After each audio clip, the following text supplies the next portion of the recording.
In the shadowed halls of Greystone Manor, a single glass of water holds the key to a chilling murder. Sir Reginald Ashbourne, a diplomat with a past cloaked in secrets, collapses at his own dinner table, poisoned before a room full of guests. Who among them? His grieving wife, the ambitious barrister, the debt-ridden financier, or the sharp-eyed novelist slipped cyanide into his glass? Why did a cryptic letter from Cairo haunt him to his final breath? Enter Miss Jane Marple, the unassuming spinster whose keen eyes and relentless logic unravel a web of lies, betrayal, and a scandal buried in the sands of time. In this classic Agatha Christie-style mystery, every glance, every word, every moment hides a clue. But can you spot the truth before the killer strikes again? Chapter 1. The Gathering at Greystone Manor. In the waning days of autumn, when the mists clung low to the rolling hills of Devon, Greystone Manor stood as a monument to an older, grander England. Its grey stone facade, weathered by centuries, loomed over the village of St. Mary's Mead, its windows glinting like watchful eyes under the weak October sun. The manor belonged to Sir Reginald Ashbourne, a retired diplomat whose wealth and connections made him a figure of quiet reverence and quieter envy among the locals.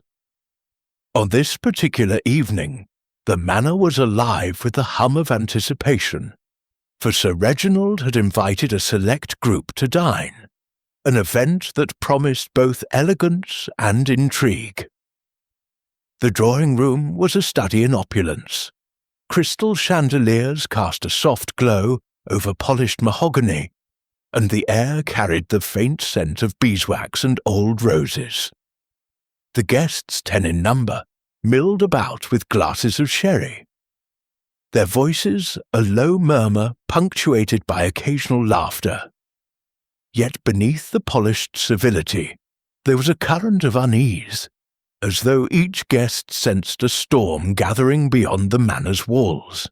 Captain Arthur Hastings, ever the loyal chronicler of his friend's exploits, stood near the fireplace, observing the assembly with a soldier's eye for detail. He noted the way Lady Evelyn Ashbourne, Sir Reginald's wife, clutched her pearls as she spoke to Dr. Mortimer Crane, the village physician whose sharp features seemed perpetually drawn in disapproval. Nearby, Miss Clara Winthrop, Sir Reginald's niece, laughed too brightly at a remark from Mr. Lawrence Tate, a London barrister with a reputation for ruthless ambition. Hastings's gaze lingered on Miss Winthrop's delicate frame, her auburn hair catching the firelight, and he wondered at the nervous energy in her gestures. Across the room, Mrs. Beatrice Langley, a widowed novelist of some renown, held court with her sharp wit, her eyes darting to Sir Reginald as he spoke quietly with Mr. Victor Hargreaves, a financier whose fortune was rumoured to teeter on the brink of ruin. The younger set included Miss Diana Fielding, a spirited actress with a penchant for dramatics, and Mr. Edward Crane, the doctor's son, whose sullen demeanour suggested a grudge against the world. Rounding out the party were Colonel Rupert Blake, a bluff military man with a fondness for brandy, and Miss Florence Gibbs, Sir Reginald's prim secretary, whose pinched expression betrayed her discomfort among such company. The final guest, arriving late and with an air of quiet authority, was Miss Jane Marple, the unassuming spinster from St. Mary's Mead. Her arrival drew little attention, for she was known locally as a woman of modest means and sharper intellect, often overlooked by those who mistook her knitting needles for a lack of ambition. Hastings, however, knew better. He had met Miss Marple some years ago, during a case that had baffled even his friend Hercule Poirot, and he respected her knack for seeing through the masks people wore. Tonight, she sat quietly in a corner, her needles clicking rhythmically, her mild blue eyes taking in every detail. Dinner was announced at precisely 8 o'clock, and the guests filed into the dining room, where a long table gleamed with silver and crystal. Sir Reginald, a tall man with a patrician air, took his place at the head, his wife at the opposite end. The conversation flowed as freely as the wine, touching on politics, literature, and the recent financial tremors in London. Yet Hastings sensed a brittleness in the exchanges, as though each guest was guarding a secret. It was during the main course, roast pheasant with a claret sauce, that the first crack appeared in the evening's facade. Sir Reginald, in the midst of a story about his diplomatic days in Cairo, paused mid-sentence, his face paling. He reached for his glass of water, his hand trembling. And then, with a choked gasp, he slumped forward, his head striking the table with a dull thud. A collective gasp rose from the guests, followed by a stunned silence. Dr. Crane was the first to react, leaping from his seat to check Sir Reginald's pulse. "He's dead," the doctor declared after a moment, his voice flat but his eyes wide with shock. "Poison, I'd wager. There's no other explanation for such a sudden collapse." The room erupted into chaos. Lady Evelyn screamed, Miss Winthrop fainted into Mr. Tate's arms, and Colonel Blake bellowed for someone to fetch the police. Hastings, his military instincts kicking in, moved to secure the dining room doors, ensuring no one could leave.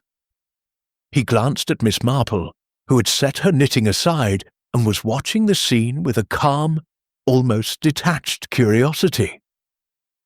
"Mon Dieu," Hastings muttered under his breath, wishing Poirot were here. But it was Miss Marple who rose quietly, her frail figure belying the steel in her gaze. "Ladies and gentlemen," she said, her voice soft but commanding, "I suggest we remain calm. The police will be summoned, but until they arrive, we must preserve this room exactly as it is. Every detail may be significant." Her words cut through the panic, and the guests, though shaken, obeyed. Hastings marvelled at her composure, sensing that the unassuming spinster was already piecing together the puzzle of Sir Reginald's death. As the clock on the mantel ticked toward 9, marking the exact time of the tragedy, 8:47 p.m. by Dr. Crane's pocket watch, Hastings knew that Greystone Manor had become a stage for one of Miss Marple's most intricate investigations. The night was young, and the secrets buried within the manor's walls were only beginning to stir. Chapter 2. The Shadow of Death. The dining room at Greystone Manor, moments ago a scene of refined elegance, now bore the grim weight of tragedy. Sir Reginald Ashbourne's body remained slumped at the head of the table, his lifeless eyes staring blankly at the untouched pheasant on his plate. The air was thick with shock and suspicion, the guests frozen in their seats, as if movement might betray some hidden guilt. Captain Arthur Hastings stood by the door, his hand resting lightly on the handle, ensuring no one slipped away. His gaze flickered to Miss Jane Marple, who sat composed, her knitting needles idle, but her eyes sharp, darting from face to face. Lady Evelyn Ashbourne, her face ashen beneath her powdered cheeks, clutched a handkerchief, her sobs punctuating the silence. "Who could do this?" she whispered, her voice breaking. "Who would want to harm Reginald?" Dr. Mortimer Crane, still kneeling beside the body, straightened up, his expression grim. "Poison, almost certainly," he repeated, as though the repetition might anchor the room's spiraling panic. "The symptoms," Sudden collapse, cyanosis around the lips. Point to something fast-acting. Likely cyanide, though I'd need a proper examination to confirm. Cyanide. Colonel Rupert Blake's voice boomed, his ruddy face flushing deeper. Good God, man, that's not something you stumble across in a village pantry. This was deliberate. The word murder hung unspoken, yet it coiled around the room like smoke. Miss Clara Winthrop, revived from her faint, clung to Mr. Lawrence Tate's arm, her eyes wide with fear. "But who would have the chance?" she stammered. "We were all here, eating together. Surely no one could—" "Enough speculation," Miss Marple interjected, her voice gentle but firm, cutting through the rising hysteria. "We must wait for the police, but we must also observe. The truth, you see, is often in the small things, the things we overlook in our haste." She folded her hands in her lap, her calm demeanour a stark contrast to the chaos around her. Hastings admired her poise, though he couldn't shake the unease gnawing at him. He had seen death before, in war and in Poirot's cases, but this felt different, colder, more intimate. The dining room, with its locked doors and shuttered windows, was a sealed box, and the murderer was almost certainly among them. The police arrived within the hour, led by Inspector Harrow, a wiry man with a sharp nose and a no-nonsense air. He surveyed the scene with a practised eye, his notebook already open. "Right then," he said briskly. "Nobody leaves this room until I've had statements from everyone. Dr. Crane, your initial assessment?" The doctor repeated his suspicion of cyanide, pointing to Sir Reginald's untouched water glass and the faint almond-like scent clinging to it. Inspector Harrow nodded, his gaze sweeping the table. "We'll need to test everything, food, drink, the lot, and I'll want a timeline, who saw what and when." As the inspector began his interviews, Hastings watched Miss Marple, who had resumed her knitting. The soft click of her needles a counterpoint to the murmured alibis. She seemed to listen without listening, her attention fixed on the smallest details. The way Mr. Victor Hargreaves fidgeted with his cufflinks, the quick glance Miss Diana Fielding cast at Edward Crane, the way Mrs. Beatrice Langley's pen hovered over her notebook as if she were already drafting a novel from the tragedy. Inspector Harrow started with Lady Evelyn, who recounted the evening in halting tones. Reginald was fine, perfectly fine, until the main course. He was telling a story about Cairo, something about a negotiation gone wrong. Then he just stopped. Her voice cracked, and she buried her face in her handkerchief. Next was Dr. Crane, who confirmed he'd been seated to Sir Reginald's left, and noticed nothing amiss until the collapse. "I was speaking with Lady Evelyn about her charity work," he said, his tone clipped. "I didn't see him touch the water until just before he fell." Mr. Lawrence Tate, the barrister, was next, his account smooth and precise. "I was discussing a recent case with Miss Winthrop. Sir Reginald seemed in good spirits, though perhaps a touch distracted. I didn't see anyone near his glass." Miss Marple's needles paused briefly as Tate spoke, and Hastings caught the flicker of interest in her eyes.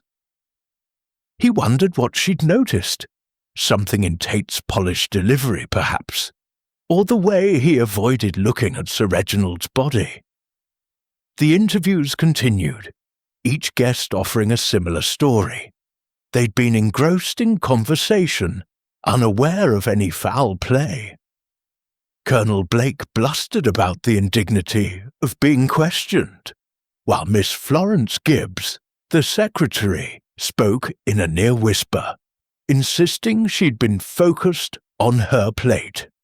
Miss Diana Fielding's account was theatrical, her hands fluttering as she described her shock, while Edward Crane's was curt, his sullen gaze fixed on the floor. Mr. Hargreaves claimed he'd been discussing investments with Mrs. Langley, who nodded in agreement, though her eyes lingered on Sir Reginald's glass. When it was Miss Marple's turn, she spoke with quiet precision. I was seated at the far end, Inspector, observing the company. I noticed Sir Reginald pause in his story, as though something had caught his attention. He looked at his glass before drinking, and his expression changed, only for a moment, but it was there. Inspector Harrow raised an eyebrow. "And what do you make of that, Miss Marple?" "I make nothing of it yet, Inspector," she replied, her tone mild. "But I find it curious that a man so particular as Sir Reginald would drink from a glass that troubled him." The inspector scribbled a note, clearly unconvinced, but Hastings knew better. Miss Marple's little grey cells, as Poirot might call them, were already at work, sifting through the evening's details. As the police began to seal the dining room for evidence collection, she leaned toward Hastings, her voice low. "Captain, do you recall where the water jug was placed before dinner?" Hastings frowned, picturing the table. "On the sideboard, I believe, near Miss Gibbs." "Indeed," Miss Marple murmured, her eyes narrowing. "And who filled the glasses, I wonder?" The question hung in the air as the guests were escorted to the drawing-room to await further instructions. Hastings felt a chill, not from the autumn night, but from the certainty that the murderer was among them, watching, waiting. Miss Marple, he knew, had already begun to unravel the threads of this deadly tapestry, and the truth, however shocking, would not elude her for long. Chapter 3. The arrival of insight. The drawing-room of Greystone Manor, though still grand with its velvet drapes and gleaming parquet floor, felt oppressive under the weight of suspicion.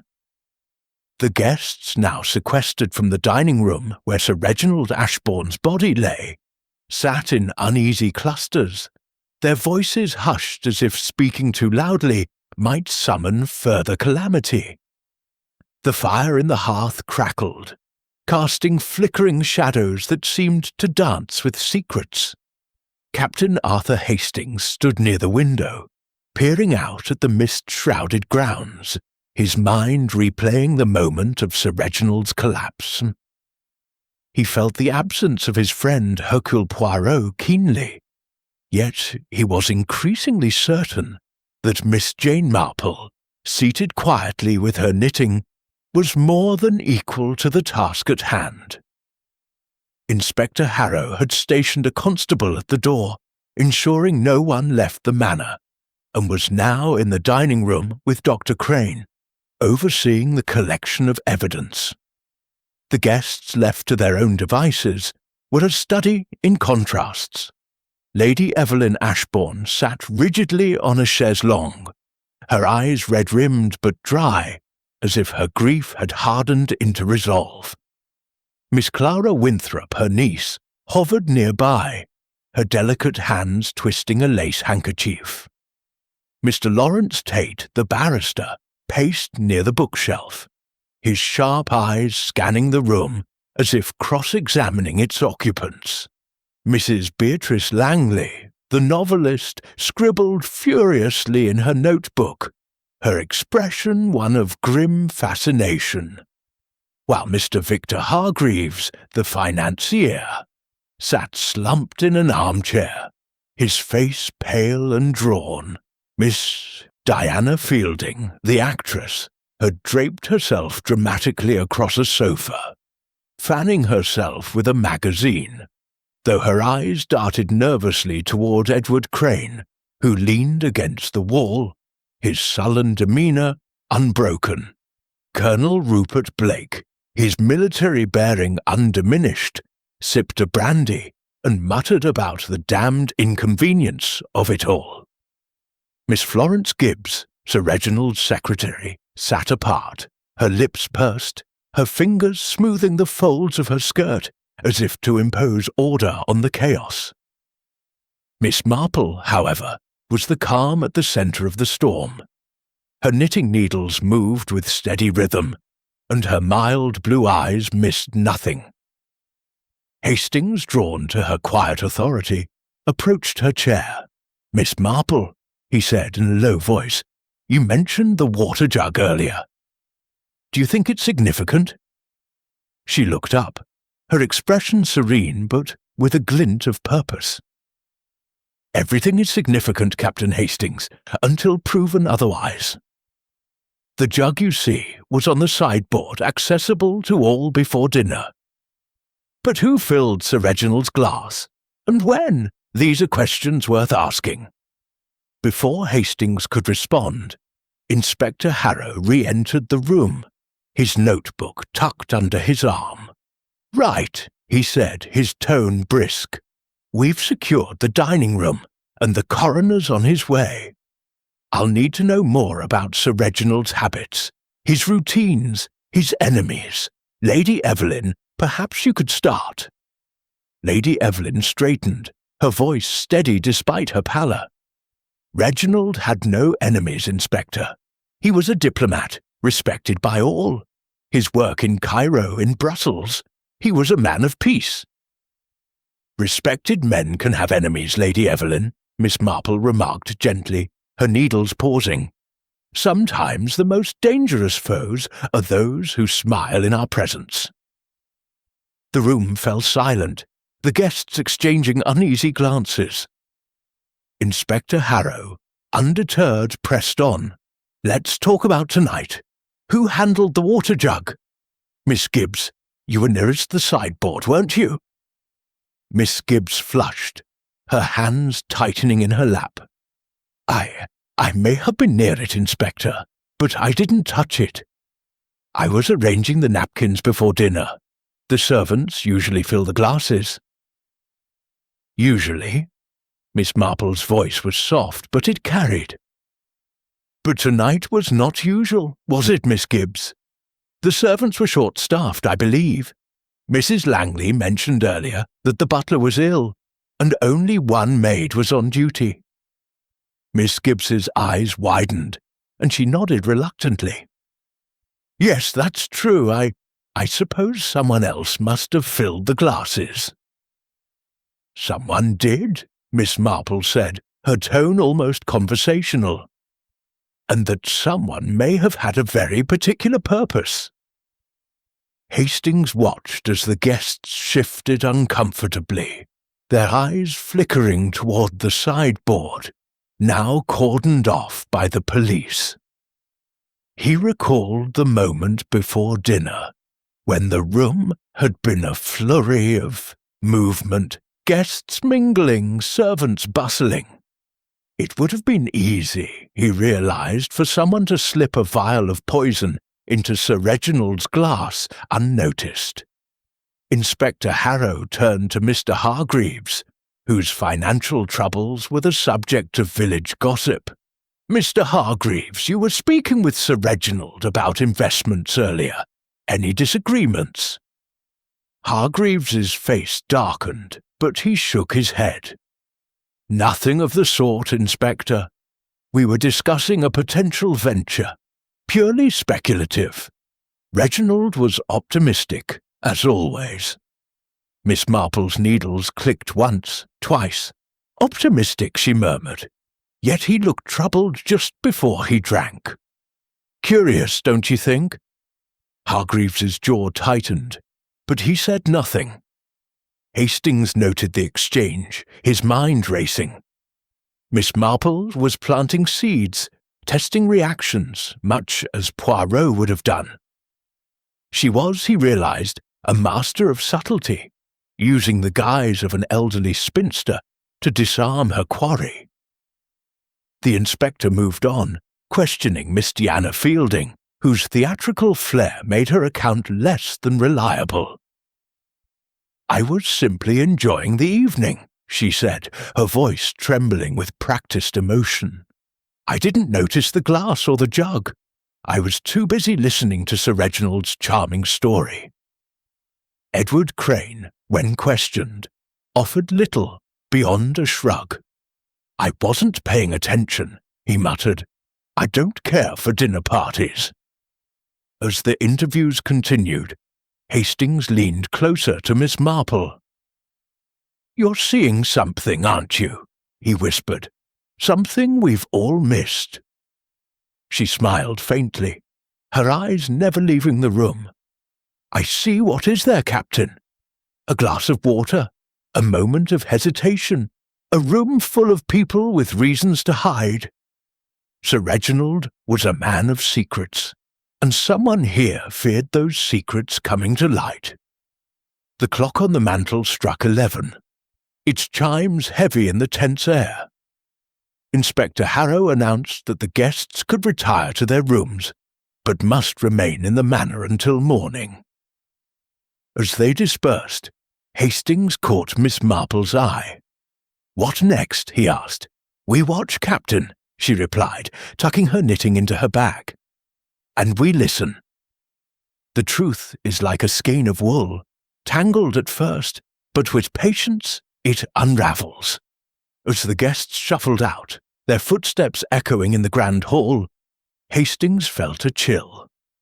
Miss Marple's quiet confidence was a beacon in the darkness, but the shadow of murder loomed large, and the manor's secrets were far from revealed.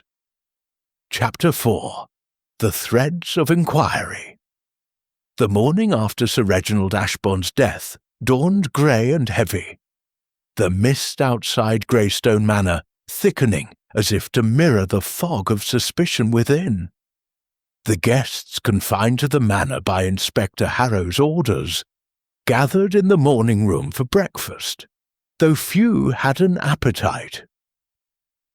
The air was brittle with tension, each glance between the assembled company laden with unspoken accusations. Captain Arthur Hastings, seated at the far end of the table, sipped his coffee, his eyes drifting to Miss Jane Marple, who sat with her usual composure, buttering a slice of toast with meticulous care. Her calm was a stark contrast to the nervous energy of the others, and Hastings found himself anchoring his own unease to her quiet presence. Inspector Harrow had spent the night at the manor, his constables guarding the dining room and combing the grounds for any sign of an intruder, though the locked doors and shuttered windows made such a possibility unlikely. The coroner's initial report, delivered just before breakfast, confirmed Dr. Crane's suspicion. Cyanide, administered through Sir Reginald's water glass, was the cause of death. The poison's presence narrowed the timeline to the moments before or during dinner, when the glass had been filled and placed at Sir Reginald's seat. This revelation only deepened the guests' discomfort, as it pointed unmistakably to one of their number. Miss Marple, having finished her toast, folded her napkin and turned her attention to the room. "A curious thing, cyanide," she remarked, her voice soft but carrying. "It is not a poison one finds by accident, is it? It requires intent, preparation. Someone here had both." Her words drew sharp intakes of breath. Lady Evelyn Ashbourne, pale but composed, set down her teacup with a clink.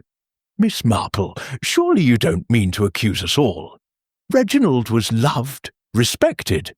"Loved by some, perhaps," Miss Marple replied, her tone gentle but unyielding. "But respect can mask resentment, Lady Evelyn, and love can hide darker passions."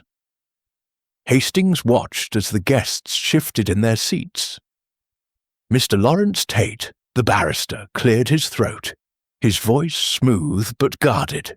"Miss Marple, you speak as if you've already solved the case. The police are handling this, are they not?" "Indeed they are," Miss Marple said, her eyes twinkling with a hint of mischief. "But Inspector Harrow is a busy man, and I find that a village spinster has time to notice what others overlook. For instance, Mr. Tate, you were most particular about your seat at dinner, were you not?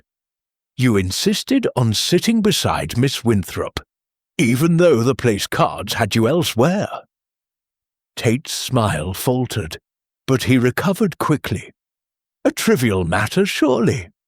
I merely wished to continue our conversation from earlier." Miss Marple nodded, as if satisfied, but Hastings caught the glint in her eye. She was probing, testing, much as Poirot would have done with his theatrical flourishes. Her method was quieter but no less incisive.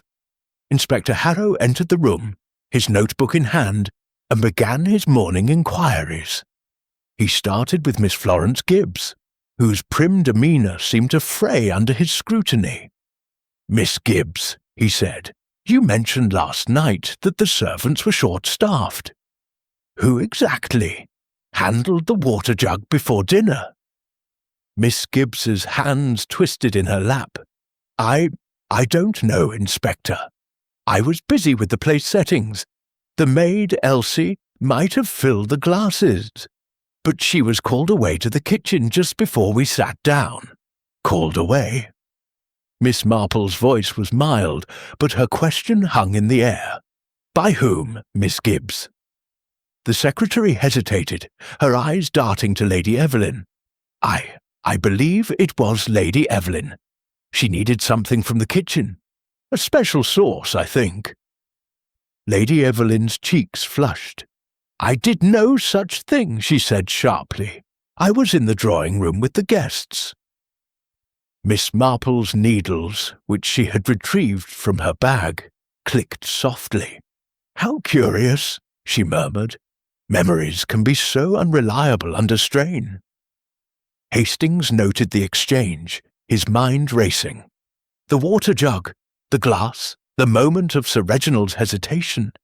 Each detail was a thread in the tapestry Miss Marple was weaving. He recalled the layout of the dining room. The sideboard near Miss Gibbs. The water jug within reach of several guests before dinner. But who had the opportunity to tamper with it? And why? Inspector Harrow moved on to Colonel Rupert Blake, whose bluster had softened into a weary defensiveness. "I was at the far end of the table, Inspector," he said. "Didn't touch the blasted jug. I was drinking brandy, not water." "And yet," Miss Marple interjected, "you were seen near the sideboard earlier, Colonel, admiring Sir Reginald's collection of silver. You commented on the water jug's design, I believe." Blake's face reddened. "What of it? It's a fine piece, Georgian if I'm not mistaken. Doesn't mean I poisoned the man." "Of course not," Miss Marple said soothingly. "But it places you near the jug, does it not? Just as Mr. Hargreaves was near it when he fetched a napkin, and Miss Fielding when she adjusted her shawl." The named guests stiffened, their protests overlapping. Miss Diana Fielding's voice rose above the rest, her actress's flair in full force. "This is absurd! I was nowhere near the sideboard. I was talking to Edward, Mr. Crane, about his studies." Edward Crane, slouched in his chair, muttered, "Leave me out of it." "I didn't touch anything." Miss Marple's smile was serene, but her eyes were sharp. "We're all entangled in this web, Mr. Crane. The question is, who spun it?" As the morning wore on, Inspector Harrow continued his questions, but Hastings sensed that Miss Marple was already several steps ahead. She had a way of noticing the unspoken, the glance between Miss Winthrop and Mr. Tate, The way Mrs. Beatrice Langley's pen paused when certain names were mentioned, the slight tremor in Mr. Hargreaves's hand as he sipped his tea. Each was a clue, a piece of the puzzle she was assembling with her little grey cells. As the guests were dismissed to their rooms, Miss Marple leaned toward Hastings. "Captain," she said softly, "do you recall Sir Reginald's story about Cairo? He mentioned a negotiation gone wrong. I wonder if it was more than a story." Hastings frowned. "You think it's connected to his death?" "I think," she replied, her voice barely above a whisper, "that Sir Reginald knew something dangerous, and someone in this room feared what he might reveal." The morning room emptied, leaving only the echo of her words. Outside, the mist clung to the manor, and within, the threads of suspicion tightened, drawing the noose ever closer to the truth. Chapter 5. The Red Herrings. The afternoon light filtered weakly through the tall windows of Greystone Manor, casting long shadows across the morning room, where the guests had reconvened after a tense and largely silent luncheon. The air was heavy with the strain of confinement, each guest acutely aware that a murderer sat among them. Captain Arthur Hastings, seated near the fireplace, felt the weight of the unresolved crime pressing on his nerves. He glanced at Miss Jane Marple, who was knitting with her usual calm, her eyes flicking up occasionally to observe the room. Her serenity was a beacon in the storm of suspicion, and Hastings found himself relying on her quiet confidence to steady his own unease. Inspector Harrow had returned from a brief consultation with his constables, his expression grim. The investigation had hit a snag. The water jug, now tested, showed no trace of cyanide, suggesting the poison had been introduced directly into Sir Reginald Ashbourne's glass. This narrowed the window of opportunity to the moments just before or during dinner when the glass was placed at his seat. The inspector, determined to root out the culprit, had decided to press the guests harder, focusing on their movements before the fatal moment.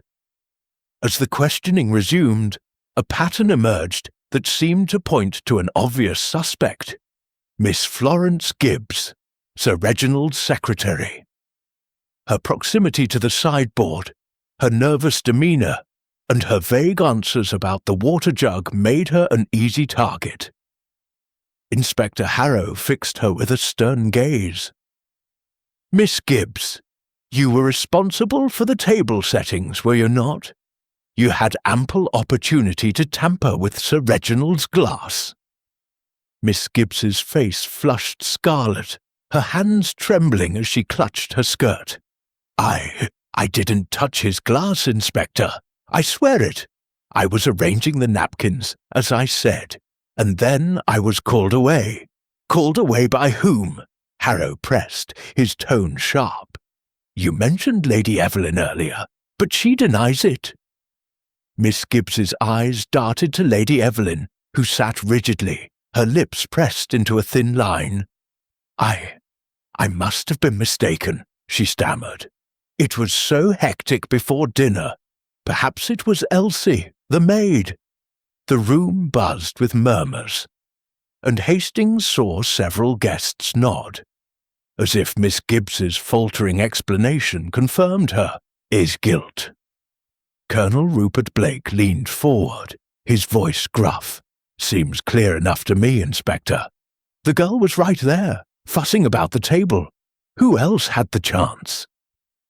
Miss Marple's needles paused, and she looked up, her expression mild, but her eyes sharp.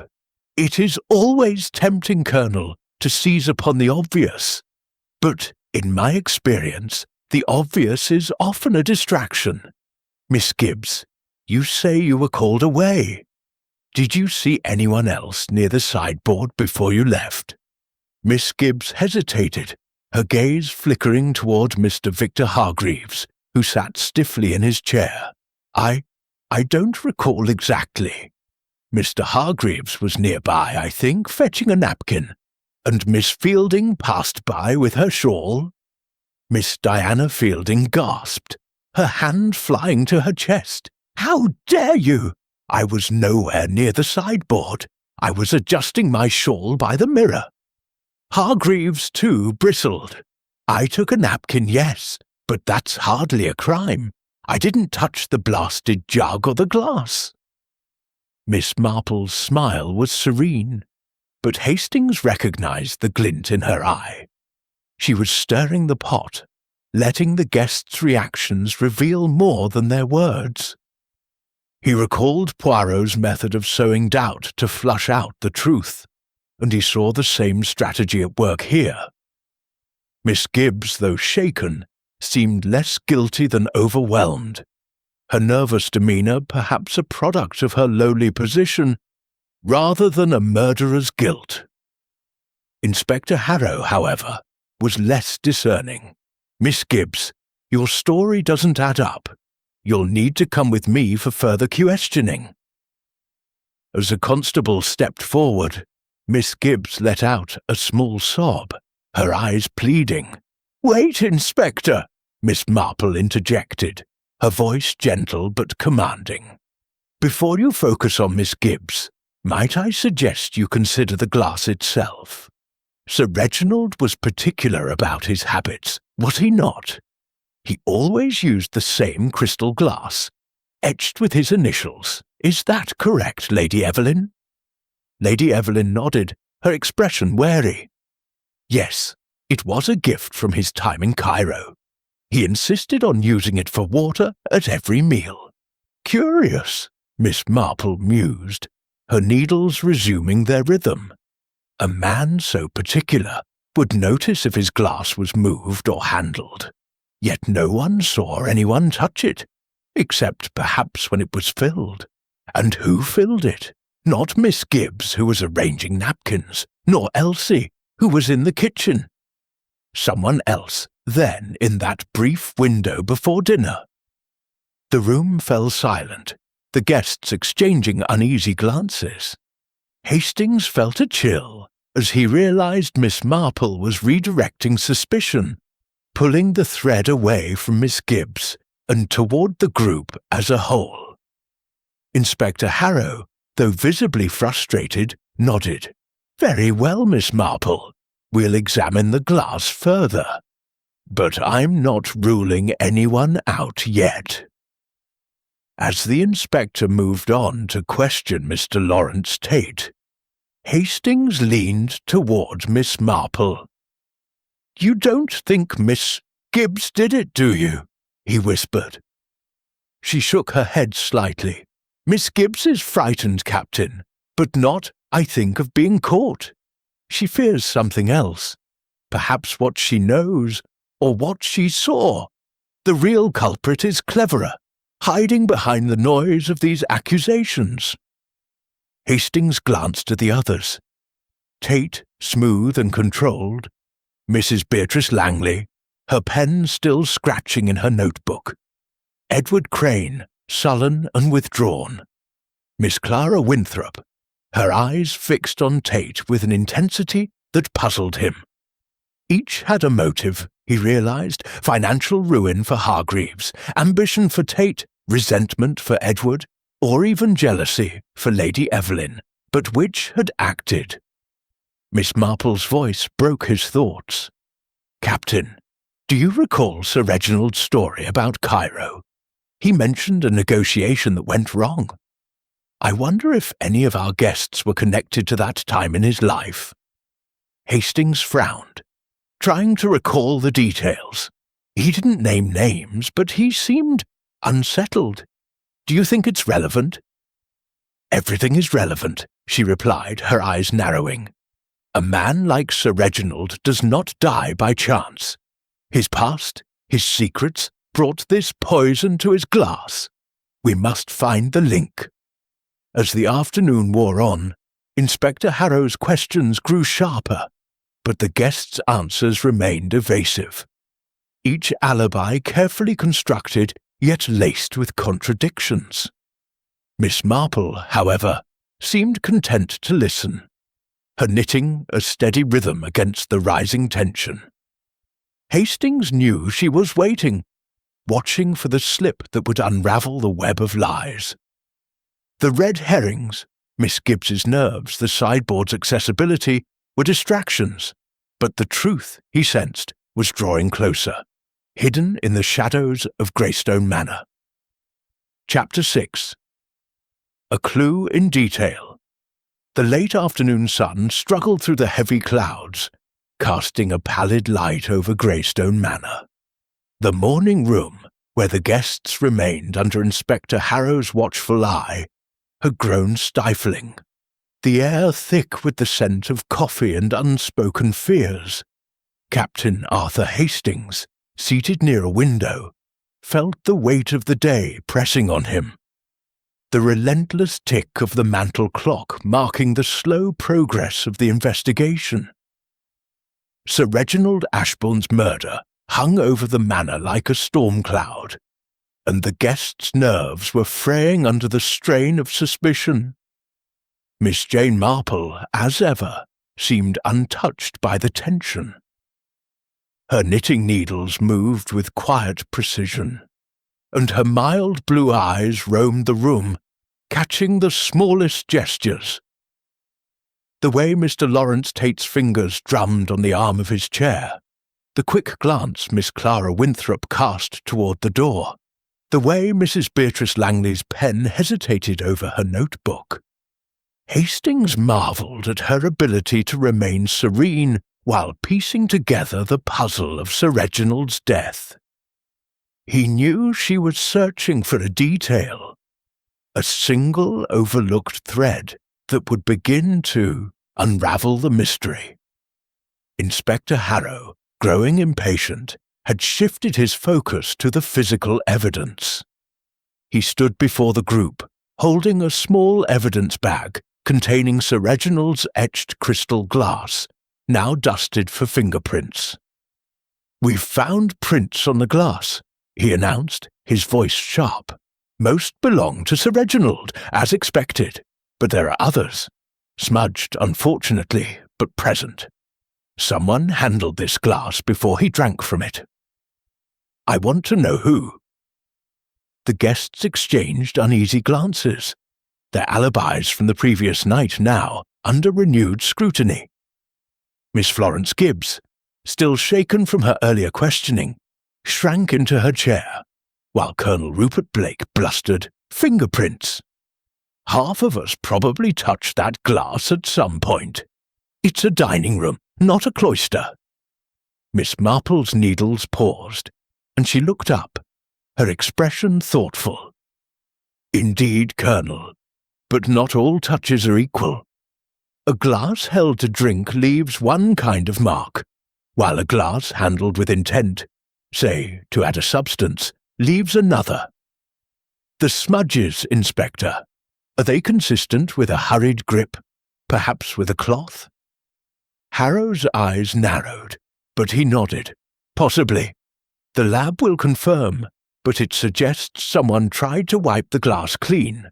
Not thoroughly enough, though."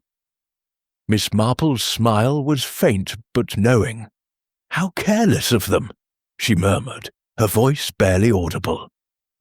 Hastings caught the glint in her eye and leaned closer. "You've noticed something, haven't you?" he whispered. She inclined her head slightly. "A detail, Captain. Sir Reginald's glass was etched with his initials, yes? But I recall seeing it on the sideboard before dinner, placed slightly apart from the others. It was turned upside down, a small thing, but unusual for a table about to be set." Hastings frowned, picturing the scene. "Upside down? Why would that matter?" "Because," she replied softly, "a glass turned upside down cannot be filled without someone noticing." Yet it was filled when Sir Reginald sat down. Someone turned it right side up and poured the water, and I suspect the cyanide. The implications hit Hastings like a jolt. The act was deliberate, calculated, and required a moment of privacy at the sideboard. He scanned the room, trying to recall who had been near the sideboard before dinner.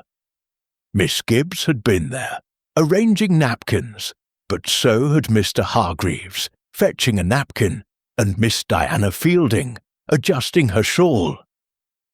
Mr. Tate had been nearby too, lingering longer than necessary while speaking to Miss Winthrop.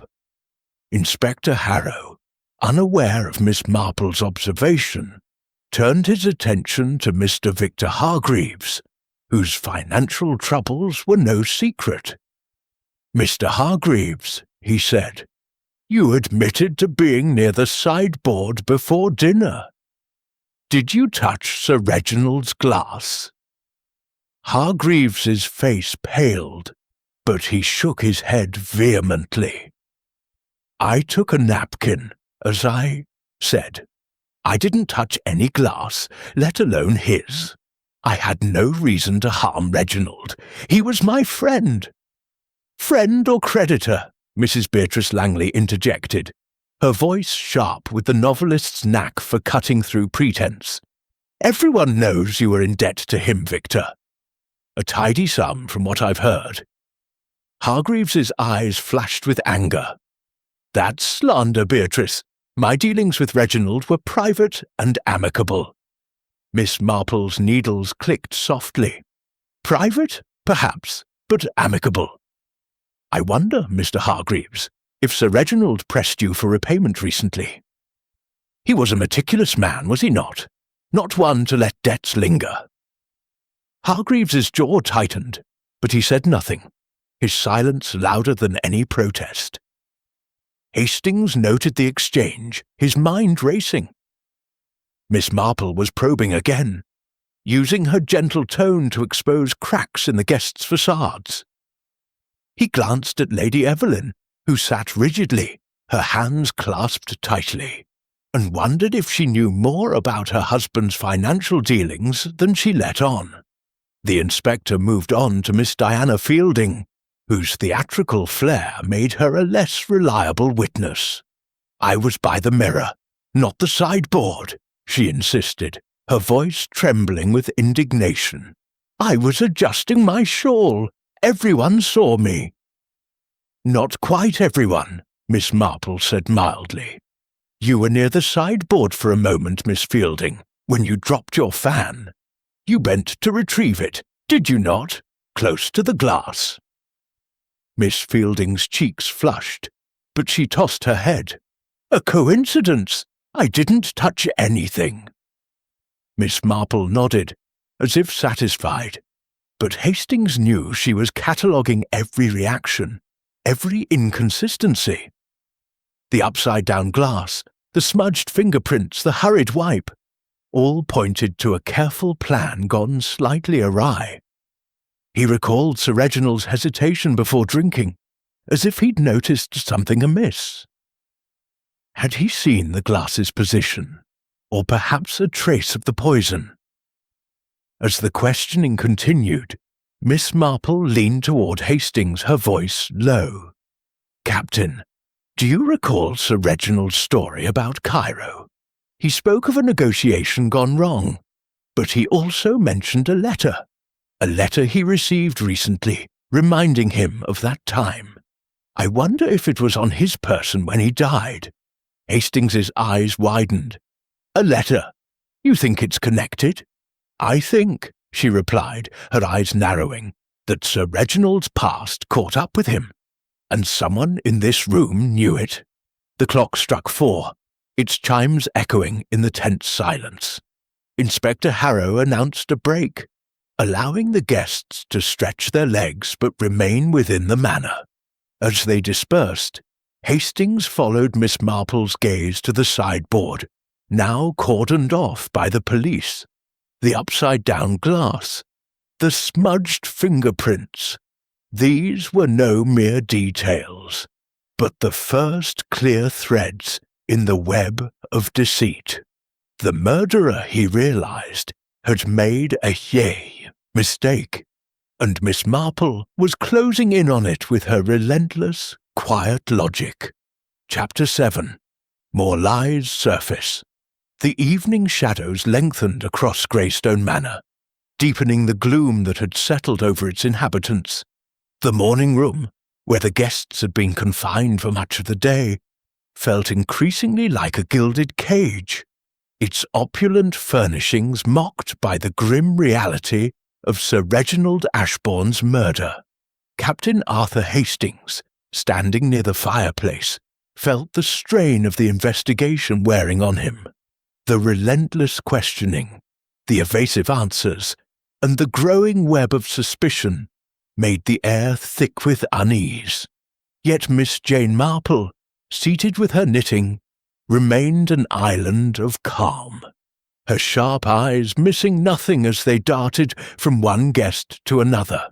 Inspector Harrow, his patience visibly thinning, had shifted his approach, now probing into the personal lives of the guests, seeking motives that might explain the poison in Sir Reginald's glass. The revelation about the smudged fingerprints and the upside-down glass had tightened the circle of suspicion, but no clear culprit had emerged. The inspector's latest focus was on hidden tensions, affairs, debts, grudges that might have driven someone to murder. He began with Mr. Lawrence Tate, whose polished demeanour had begun to crack under scrutiny. "Mr. Tate," Harrow said, his voice sharp, "you've been evasive about your relationship with Sir Reginald. Word is, he opposed your recent business venture in London. Care to explain?" Tate's jaw tightened, but he maintained his composure. "Sir Reginald and I had professional differences, Inspector, nothing more. He was cautious about investments, and I was optimistic. It was a disagreement, not a vendetta." Miss Marple's needles paused, and she looked up, her tone mild but pointed. "Disagreements can fester, Mr. Tate, especially when they involve money. I understand Sir Reginald held a significant stake in your latest venture. Did he threaten to withdraw it?" Tate's eyes flashed, but he forced a smile. "You're mistaken, Miss Marple. My dealings with Sir Reginald were amicable. He was considering increasing his investment, in fact." Hastings caught the flicker of doubt in Tate's expression, and he noted Miss Clara Winthrop's sudden stillness, her hands frozen on her teacup. She had been unusually quiet during Tate's questioning, her eyes fixed on him with an intensity that bordered on fear. Hastings wondered if there was more to their relationship than the casual acquaintance they claimed. Inspector Harrow moved on to Mrs. Beatrice Langley, whose sharp wit and observant nature made her a formidable witness and a potential suspect. "Mrs. Langley," he said, "you've been taking notes throughout this ordeal. Care to share what you've written? Or perhaps what you know about Sir Reginald's affairs?"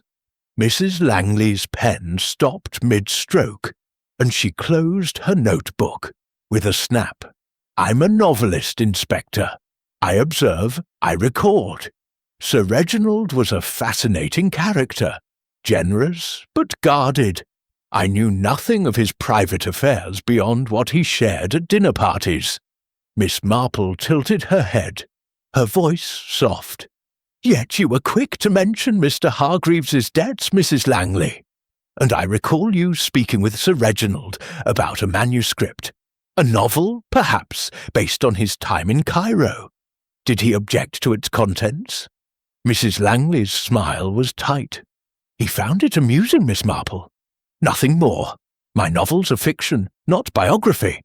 But Hastings saw the unease in her eyes, and he remembered Sir Reginald's story about Cairo, a negotiation gone wrong, a letter that had unsettled him. Could Mrs. Langley's novel have touched on something dangerous?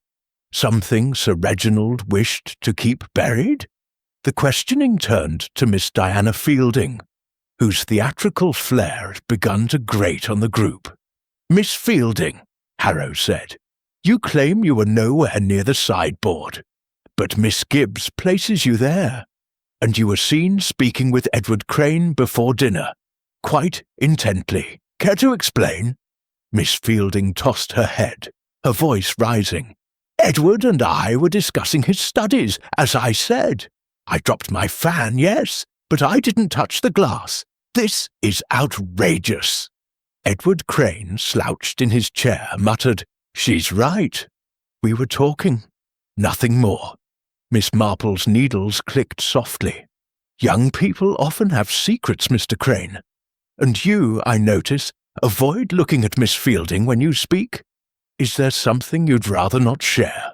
Edward's face darkened, but he said nothing, his sullen silence drawing curious glances from the others. Hastings sensed a connection between the two, perhaps a shared secret that tied them to Sir Reginald's death. He made a mental note to watch them closely. As the questioning continued, a new piece of evidence emerged, shaking the room's fragile equilibrium. Inspector Harrow produced a small, folded letter, found in Sir Reginald's pocket during the coroner's examination. "This was on Sir Reginald's person," he said, holding it up. "It's dated a week ago, postmarked from London. It mentions a past mistake in Cairo and demands a meeting. Does anyone know anything about this?" The guests fell silent, their faces a mix of shock and wariness. Lady Evelyn's hand trembled as she reached for her tea, while Mr. Victor Hargreaves's face paled further. Miss Marple's eyes narrowed, and she leaned forward slightly. "May I see the letter, Inspector?" she asked. Harrow hesitated, then handed it to her. She unfolded it carefully, her expression unreadable, as she scanned the brief typed note. "No signature," she murmured, "but the tone is urgent. Whoever wrote this knew Sir Reginald well, and feared what he might reveal." She returned the letter to Harrow, but Hastings saw the spark of realization in her eyes. The letter was a clue, a tangible link to Sir Reginald's past. He recalled Miss Marple's earlier comment about Cairo, and wondered if the letter pointed to one of the guests, Hargreaves perhaps, with his financial ties, or Mrs. Langley, with her novel, or even Tate, whose ambitions might have clashed with Sir Reginald's secrets. As the evening drew on, the lies surfaced like bubbles in a disturbed pond. Tate's financial disputes, Mrs. Langley's probing novel, the whispered conversations between Miss Fielding and Edward Crane, all hinted at motives buried beneath the manor's polished surface. Miss Marple, her knitting a steady rhythm, was weaving these threads together, her mind working tirelessly to uncover the truth. Hastings leaned toward her, his voice low. "The letter changes things, doesn't it? It's not just about the glass anymore." "Indeed, Captain," she replied, her eyes fixed on the room. "The glass was the means, but the letter is the why. Someone here feared Sir Reginald's knowledge, and acted to silence it." The clock struck 7, its chimes heavy in the tense air.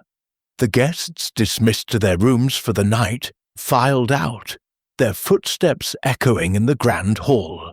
Hastings knew the investigation was reaching a turning point, and Miss Marple's quiet determination was the key to unlocking the manor's deadly secrets. Chapter 8. The Emotional Turning Point. The second evening at Greystone Manor descended with a palpable heaviness, the air thick with the unspoken weight of Sir Reginald Ashbourne's murder. The guests once again gathered in the morning room, sat in strained silence, their nerves frayed by 2 days of confinement and relentless questioning. The fire in the hearth burned low, casting flickering shadows that seemed to mirror the shifting alliances and buried truths among them. Captain Arthur Hastings, standing near the window, felt the tension coiling tighter, as if the manor itself were holding its breath, waiting for a crack in the facade to reveal the killer. Miss Jane Marple, her knitting resting in her lap, observed the room, with her usual quiet intensity. Her mild blue eyes lingered on each guest, noting the small tells that betrayed their unease. Lady Evelyn's tightly clasped hands, Mr. Victor Hargreaves's restless fidgeting, Miss Clara Winthrop's averted gaze. Hastings admired her ability to see through the masks people wore, her little grey cells working tirelessly to untangle the web of deceit. The discovery of the letter in Sir Reginald's pocket had shifted the investigation, pointing to a motive rooted in his past, and Hastings sensed that Miss Marple was closing in on a critical revelation. Inspector Harrow, his patience worn thin, stood before the group, his notebook open. The letter, with its cryptic reference to a past mistake in Cairo, had become the focal point of his inquiries. "Someone here knows about this letter," he said, his voice sharp. "It wasn't a casual note. It demanded a meeting, and Sir Reginald kept it on him. That suggests he took it seriously. Who sent it?" The guests shifted uncomfortably, their silence heavy with implication. Miss Marple's needles clicked softly, a steady rhythm against the tension. "Inspector," she said, her tone gentle but firm, "the letter is important, but so is the timing. Sir Reginald received it a week ago, yet he chose to host this dinner. Why invite these particular guests knowing one might be connected to his past?" Harrow's eyes narrowed, but he nodded. "A fair point, Miss Marple. Let's explore that. Lady Evelyn, did your husband mention anything about Cairo recently? Or this letter?" Lady Evelyn's face paled, her hands trembling as she smoothed her dress. He did mention Cairo a few times," she admitted, her voice barely above a whisper. "He said something about an old matter resurfacing, but he wouldn't elaborate. I thought it was just nostalgia." Miss Marple's gaze sharpened. "Nostalgia does not prompt a man to carry an unsigned letter, Lady Evelyn, nor does it lead to poison in his glass." The room fell silent, the weight of her words sinking in. Hastings saw the guests exchange glances, their unease growing. Then, unexpectedly, Miss Clara Winthrop stood, her delicate frame trembling. "I can't bear this any longer," she cried, her voice breaking. "I know something I should have said before." All eyes turned to her, and Hastings felt a jolt of anticipation. Miss Marple leaned forward slightly, her expression calm but alert. Inspector Harrow stepped closer, his notebook at the ready. "Go on, Miss Winthrop," he said. "What do you know?" Clara's eyes filled with tears, and she clutched her handkerchief. "It's about Uncle Reginald's will. He changed it recently, just a few weeks ago. I overheard him speaking with his solicitor. He was cutting someone out, someone at this dinner. I don't know who, but he said it was because of something that happened in Cairo." The revelation sent a ripple through the room. Mr. Lawrence Tate's face tightened, while Mr. Hargreaves's hands froze on his cufflinks. Mrs. Beatrice Langley's pen scratched furiously, and Miss Diana Fielding gasped, her hand flying to her mouth. Edward Crane's sullen expression flickered with something, fear perhaps, or anger. "Clara, why didn't you say this sooner?" Lady Evelyn demanded, her voice sharp with betrayal. "I was afraid," Clara sobbed.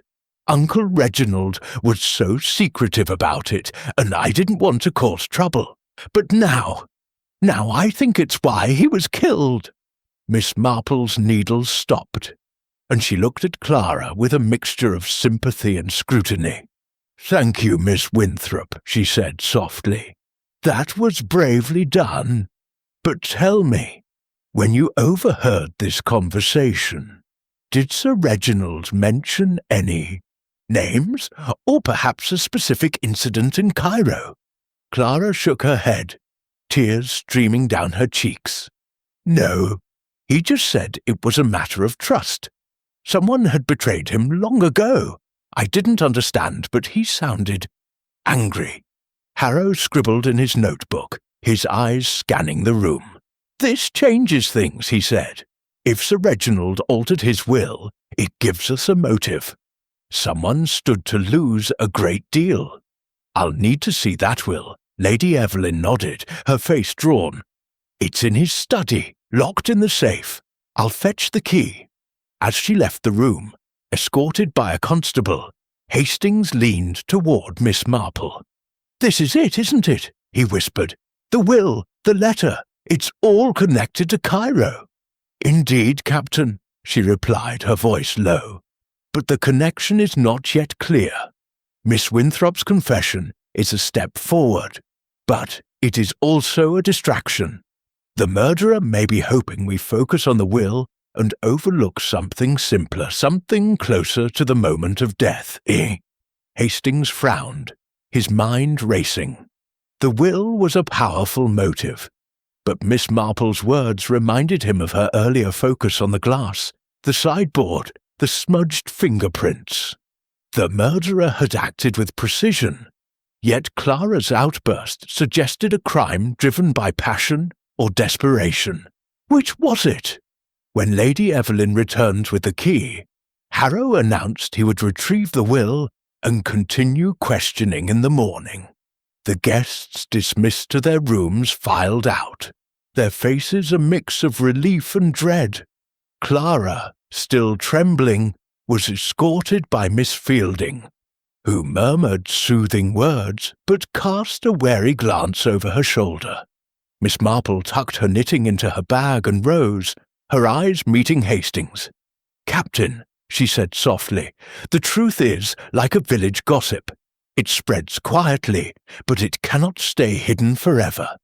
Tomorrow, we must look closer at the sideboard, and at those who lingered near it. As the manor settled into an uneasy night, Hastings felt the investigation teetering on the edge of a breakthrough. Clara's confession had cracked the surface of the guests' secrets, but Miss Marple's relentless logic was peeling back the layers, revealing the dark heart of Greystone Manor's tragedy. Chapter 9. The Trap.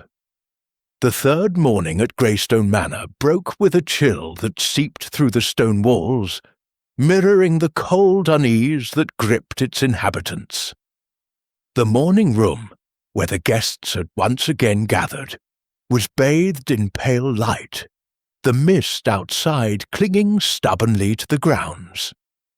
Captain Arthur Hastings, seated near the fire, felt the weight of the investigation pressing harder, the air thick with the anticipation of a reckoning. Miss Clara Winthrop's tearful confession about Sir Reginald Ashbourne's altered will had shifted the dynamics, casting a shadow of motive over the group, yet the murderer remained elusive. Hastings glanced at Miss Jane Marple, who sat with her knitting, her serene demeanour belying the sharp focus in her eyes. He knew she was preparing to tighten the net. Inspector Harrow entered, clutching a leather-bound folder, the will retrieved from Sir Reginald's safe. His expression was grim, his notebook tucked under his arm as he addressed the group. "The will confirms Miss Winthrop's statement," he said, his voice cutting through the tense silence. "Sir Reginald made significant changes 3 weeks ago. Several beneficiaries were altered, and one was removed entirely. I won't disclose names yet, but this gives us a clear motive. Someone here stood to lose a fortune." The guests stirred, their faces a mix of fear and calculation. Mr. Victor Hargreaves's hands twitched, while Mr. Lawrence Tate's jaw tightened. Mrs. Beatrice Langley's pen hovered over her notebook, and Miss Diana Fielding's eyes darted to Edward Crane, who stared at the floor, his sullen demeanour unbroken. Lady Evelyn Ashbourne sat rigidly, her gaze fixed on the inspector, while Miss Clara Winthrop, still pale from her outburst, clutched her handkerchief. Miss Marple's needles clicked softly, and she spoke, her voice gentle but commanding attention. "Inspector, a will is a powerful thing, but it is not the only thread in this tapestry. The poison was in Sir Reginald's glass, placed there in a fleeting moment. Might we revisit the sideboard? I believe it holds the key to who acted and when." Harrow nodded, though his impatience was evident. "We've examined the sideboard, Miss Marple. No traces of cyanide, no clear fingerprints beyond the smudges on the glass. But I'll indulge you. Let's reconstruct the moments before dinner." He ordered the guests to remain seated and summoned the maid, Elsie, who had been absent during the critical moments. Elsie, a nervous young woman with a flushed face, confirmed that she had filled the water jug, but left the glasses untouched due to a kitchen emergency. "I was called away, sir," she said, her voice trembling. "I didn't see who set the glasses out." Miss Marple's eyes narrowed. "And who called you away, Elsie?" "You mentioned a source earlier, but Lady Evelyn denies requesting it." Elsie hesitated, her gaze flickering to Miss Florence Gibbs. "It was Miss Gibbs, ma'am. She said Lady Evelyn needed something urgent from the kitchen." Miss Gibbs gasped, her prim composure cracking. "That's not true! I never spoke to Elsie before dinner."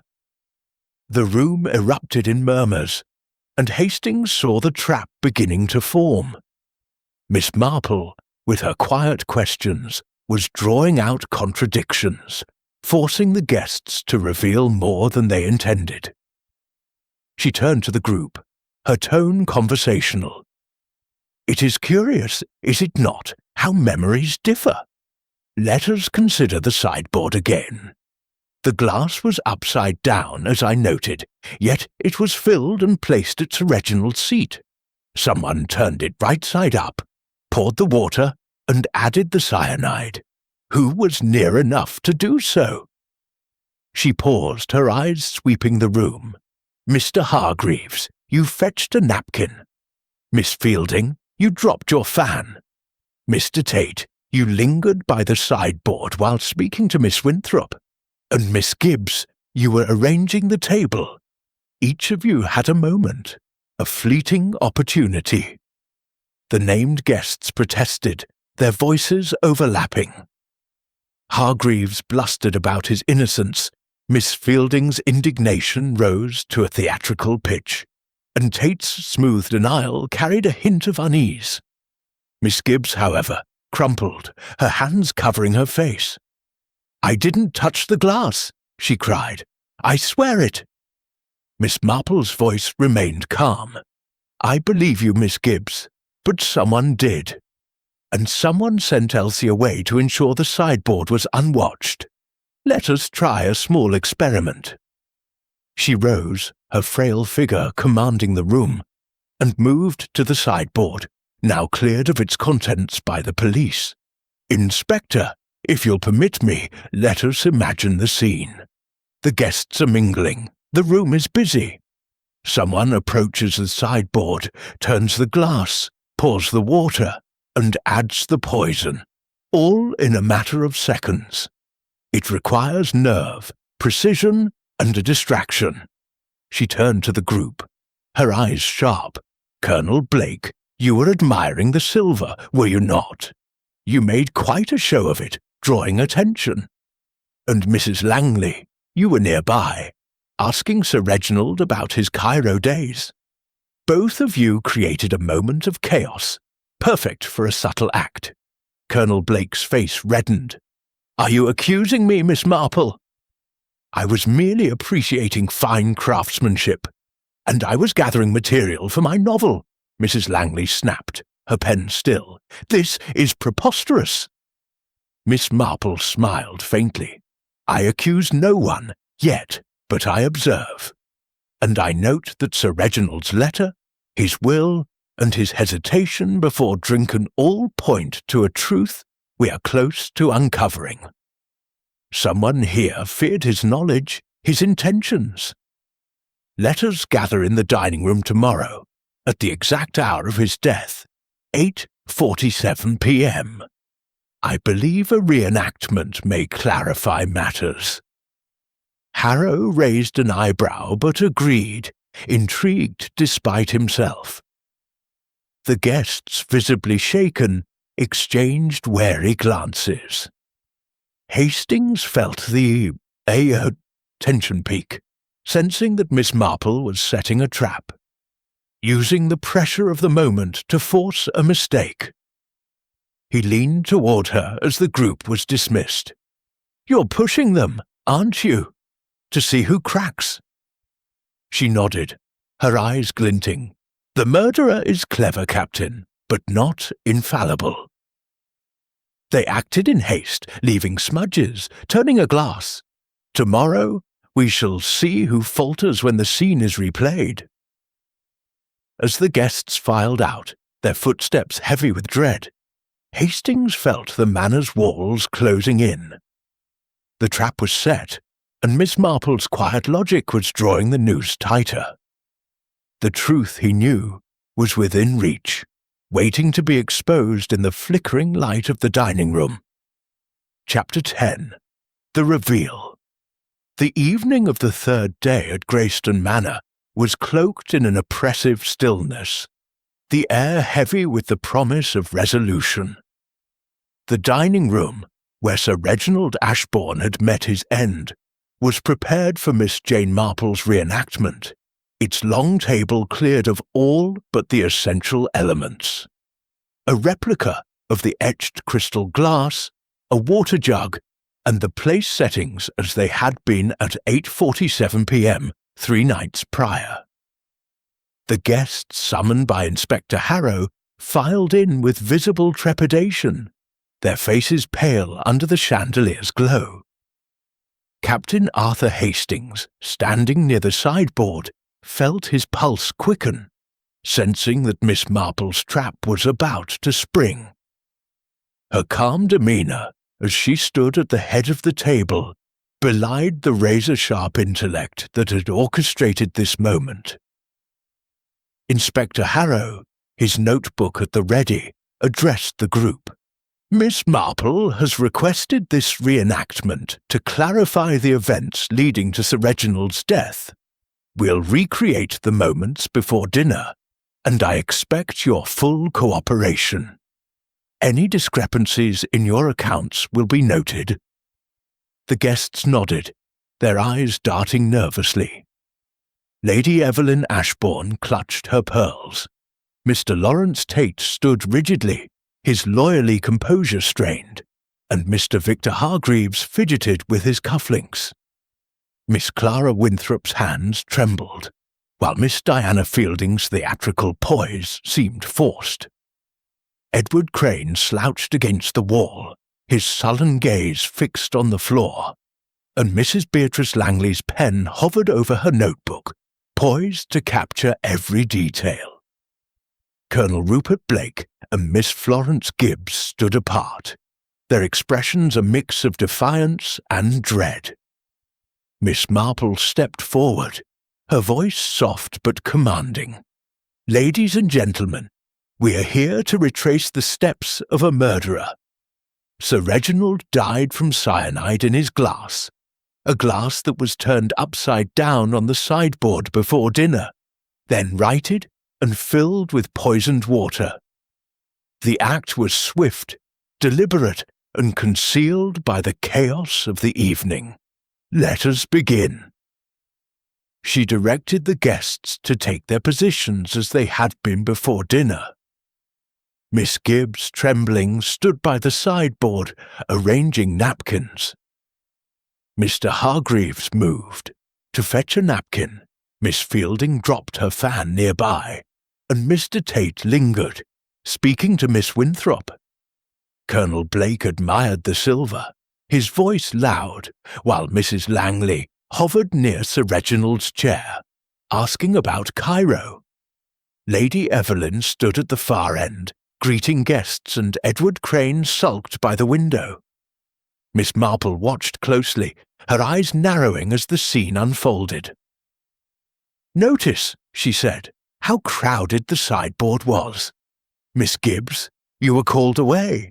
By whom? You thought it was Lady Evelyn, but she denies it. Elsie, the maid, confirmed it was you, Miss Gibbs, who sent her to the kitchen." "Why?" Miss Gibbs's face crumpled. "I didn't.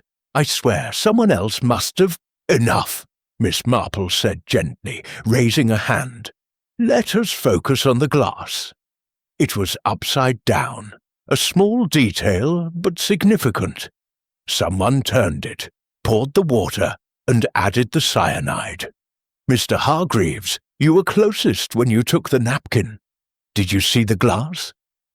Hargreaves shook his head, his voice tight. "I didn't notice it. I was in a hurry." Miss Marple's gaze shifted to Miss Fielding. "And you, Miss Fielding, dropped your fan. You bent down, close to the sideboard. A perfect moment to act unnoticed." Miss Fielding's eyes widened. "I didn't touch the glass. I was retrieving my fan." Miss Marple nodded, then turned to the group. "The letter found in Sir Reginald's pocket spoke of a past mistake in Cairo. His will, altered weeks ago, cut someone out. These are not separate threads, but part of the same tapestry. Sir Reginald knew something dangerous, and someone here feared exposure." She paused, her eyes locking onto Mr. Lawrence Tate. "Mr. Tate, you were near the sideboard speaking with Miss Winthrop. You insisted on changing seats to be beside her, a curious choice. And you, Mr. Tate, were in Cairo during Sir Reginald's time there, were you not?" Tate's face paled, but he forced a laugh. "Cairo? That was years ago, Miss Marple. I was a junior barrister, nothing more." "Yet Sir Reginald's story about a negotiation gone wrong troubled you," she said, her voice unrelenting. "And the letter, I suspect, was from you, demanding a meeting to silence his suspicions. You see, Sir Reginald had discovered your role in a financial scandal in Cairo, a scandal that cost him dearly and enriched you.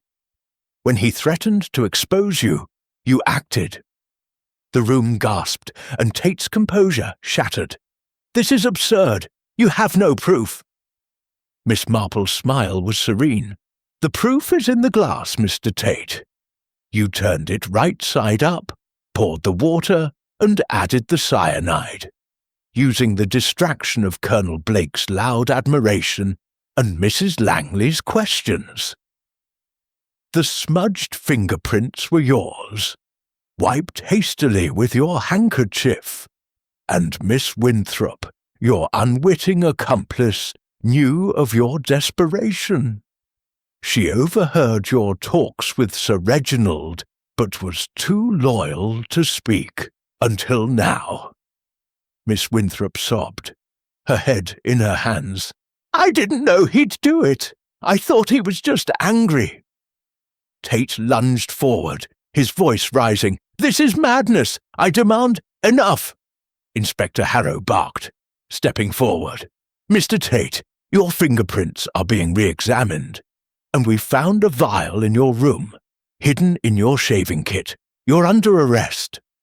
The room erupted in chaos as Tate was restrained, his protests drowned by the guests' shocked murmurs. Miss Marple stepped back, her work done, her eyes calm but satisfied.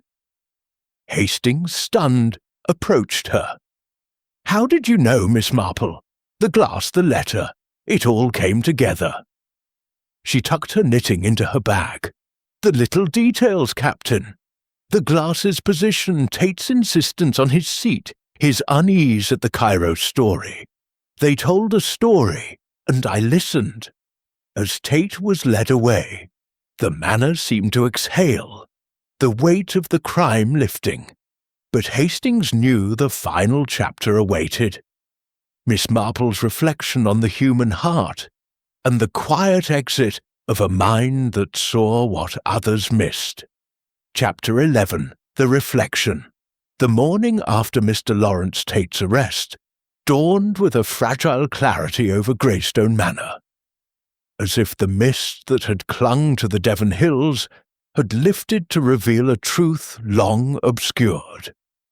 The morning room, where the guests had endured days of suspicion and scrutiny, was quieter now, the oppressive weight of murder replaced by a sombre relief.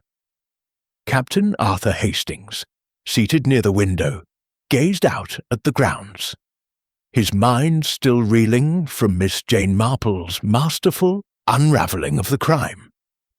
The revelation of Tate's guilt, rooted in a long-buried scandal from Cairo, had been both shocking and inevitable, a testament to Miss Marple's relentless logic. The guests, no longer confined but lingering by choice, sat in scattered groups, their conversations subdued. Lady Evelyn Ashbourne, her composure restored, sipped tea with a distant expression, as if grappling with the betrayal of a man she had trusted. Miss Clara Winthrop, still shaken by her unwitting role in concealing Tate's motives, sat quietly beside Miss Diana Fielding, whose theatrical flair had softened into genuine concern. Mr. Victor Hargreaves, his financial worries temporarily overshadowed, spoke in low tones with Colonel Rupert Blake, while Mrs. Beatrice Langley's pen lay idle, her notebook closed at last. Edward Crane and Miss Florence Gibbs, their secrets no longer under scrutiny, seemed to breathe easier, though their eyes still carried the weight of the ordeal.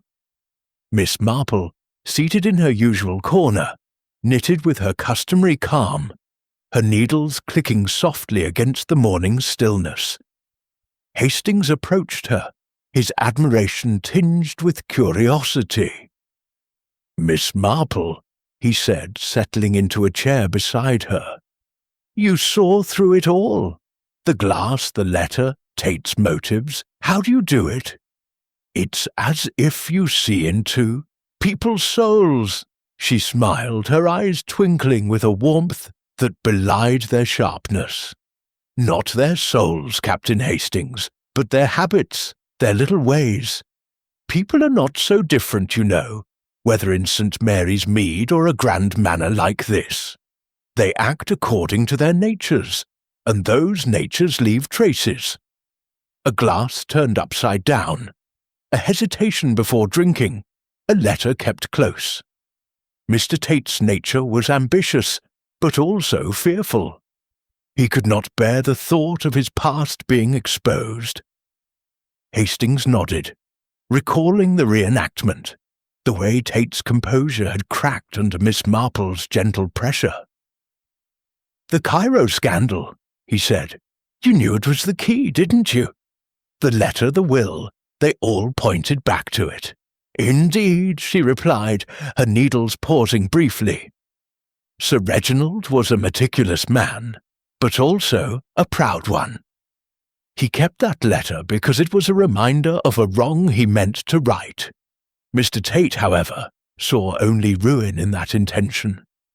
His ambition drove him to act, but his carelessness, the smudged fingerprints, the hurried wipe of the glass, betrayed him. It is always the small things, Captain, that undo the cleverest plans." Hastings leaned back, marvelling at her insight. "You remind me of my friend Poirot," he said. "He always said the truth lies in the details, but you have a way of seeing them that's quieter somehow." Miss Marple chuckled softly. "Monsieur Poirot and I share a fondness for order, perhaps, but I am a simple village woman, Captain. I watch, I listen, and I remember the patterns of human behaviour. In a village, you see, one learns that jealousy, greed, fear, they wear different faces, but their steps are the same." Inspector Harrow entered the room, his expression less severe now that the case was closed. He approached Miss Marple, his notebook tucked away. "Miss Marple," he said with a rare note of respect, "I'll admit I was skeptical of your methods, but you've done what my men and I could not. Tate's confessed, fully this time.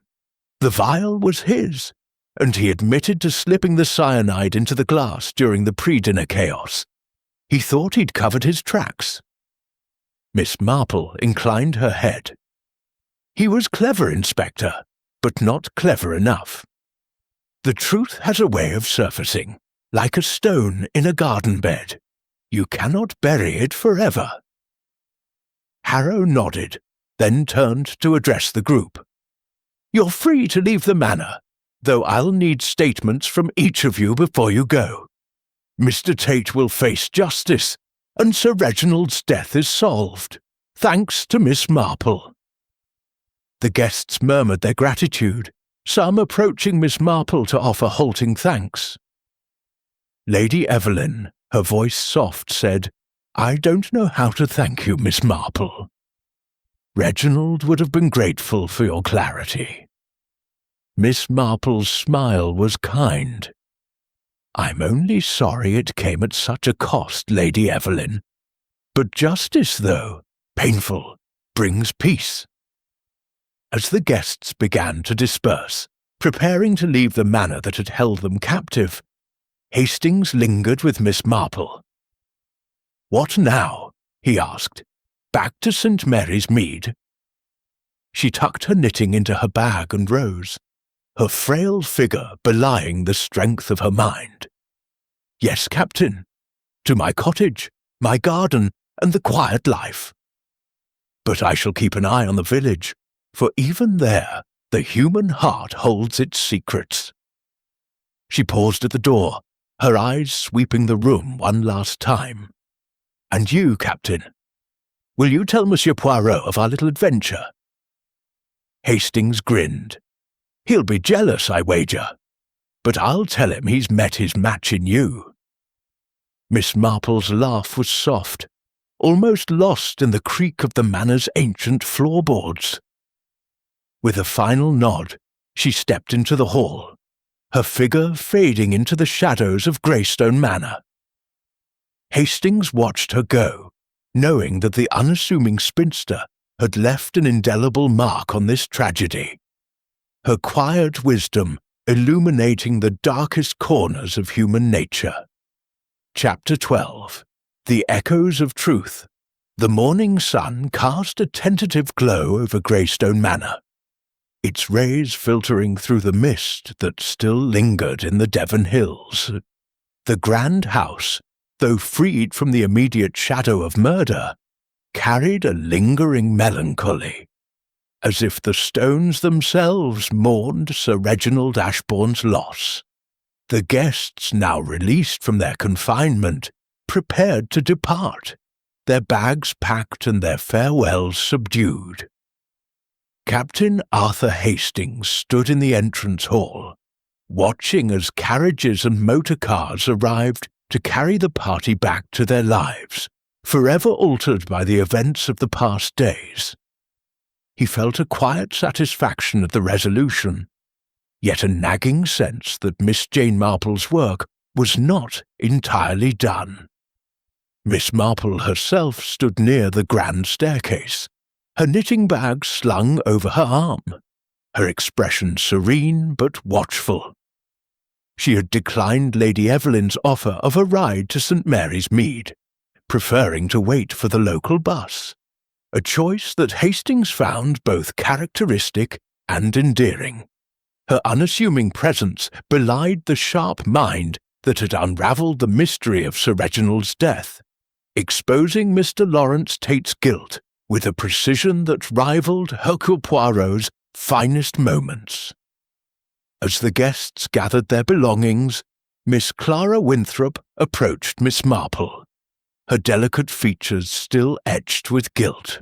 "Miss Marple," she said, her voice trembling, "I can't thank you enough. I should have spoken sooner about Uncle Reginald's will. If I had, perhaps, Miss Marple placed a gentle hand on Clara's arm. My dear, you acted out of loyalty and fear, as many would. The truth found its way, as it always does. You mustn't carry this burden.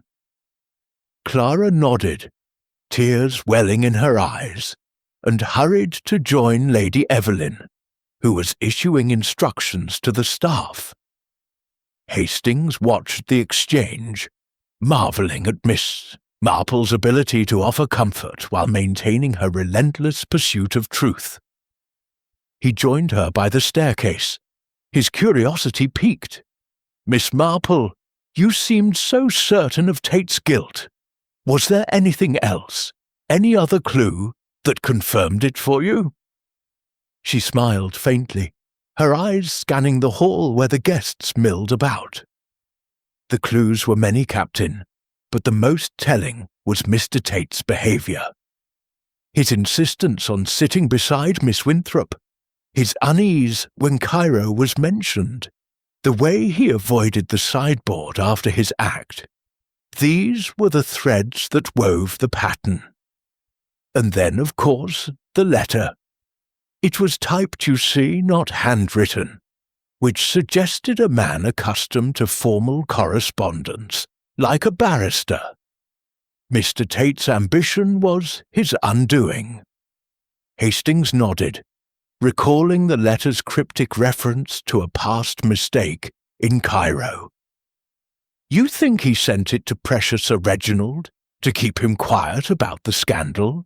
Precisely, she replied, her voice soft but firm. Sir Reginald was a man of principle, despite his flaws. He would not let a betrayal go unaddressed, especially one that cost him dearly in his diplomatic days.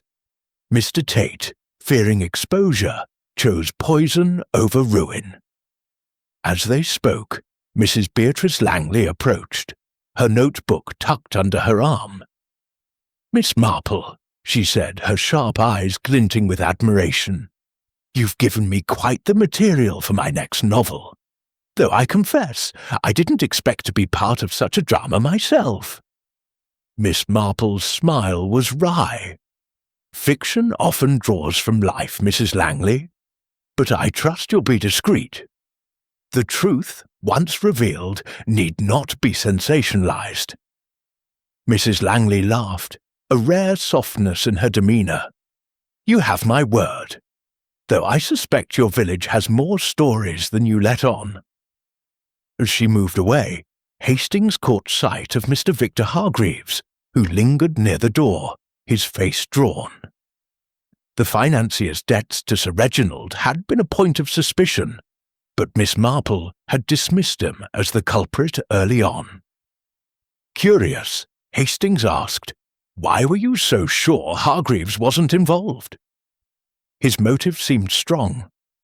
Miss Marple's needles, now idle, rested in her lap. Mr. Hargreaves is a desperate man, Captain, but not a bold one. Poison requires nerve, a steady hand. His fidgeting, his anxiety, they spoke of fear, not calculation. Besides, his debts were known to Sir Reginald, who had already agreed to restructure them. No, the real threat came from a past Mr. Tate wished to bury. The hall began to empty as the guests departed. Colonel Rupert Blake offered a gruff nod to Miss Marple. Miss Diana Fielding swept out with a theatrical wave, and Edward Crane shuffled away without a word. Miss Florence Gibbs, her prim demeanour restored, paused to thank Miss Marple quietly before joining the others.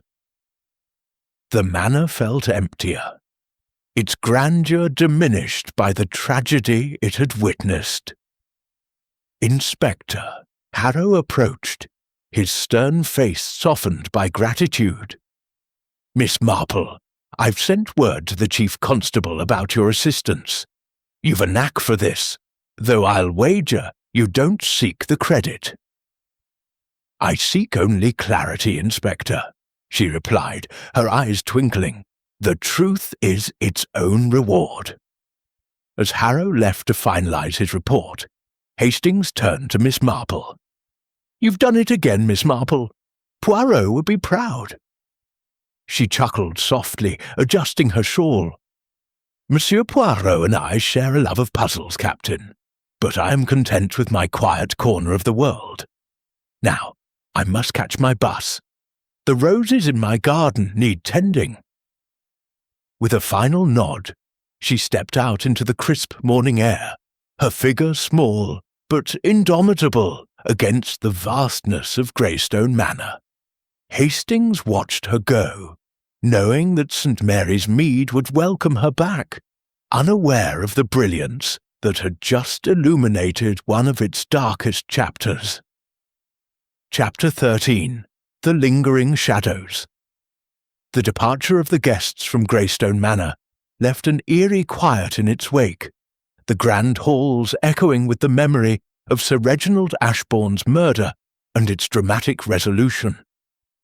The mist outside had begun to thin, allowing slivers of sunlight to pierce the Devon landscape. Yet the manor retained a sombre air, as if reluctant to release the secrets it had harboured. Captain Arthur Hastings, lingering in the entrance hall, felt a mix of relief and restlessness. Mr. Lawrence Tate's arrest had brought justice, but the ripples of the crime still stirred questions in his mind. He glanced at Miss Jane Marple, who stood near the door, her knitting bag in hand, preparing to leave for St. Mary's Mead. Her serene presence was a reminder that the case, though solved, had left threads of human complexity yet to be fully understood. The remaining guests, Lady Evelyn Ashbourne, Miss Clara Winthrop and a few others who had stayed to settle affairs, moved about with subdued purpose, their conversations hushed. Lady Evelyn, overseeing the staff as they packed away the remnants of the ill-fated dinner party, paused to speak with Miss Marple. "I owe you a great debt, Miss Marple," she said, her voice steady but tinged with sorrow.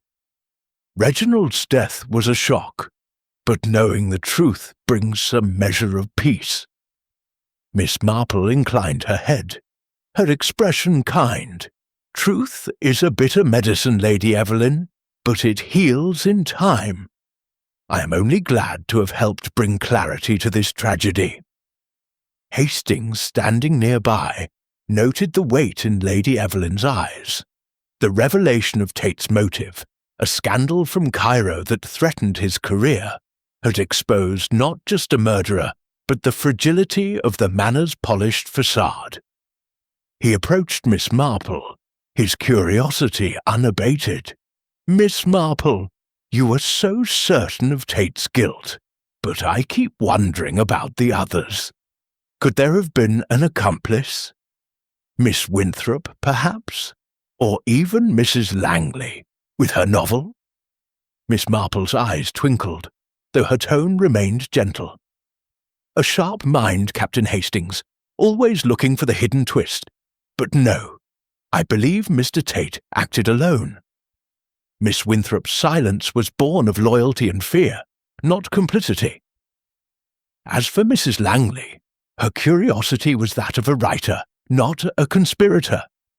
Her novel may have stirred Sir Reginald's memories, but it was Tate who feared their exposure."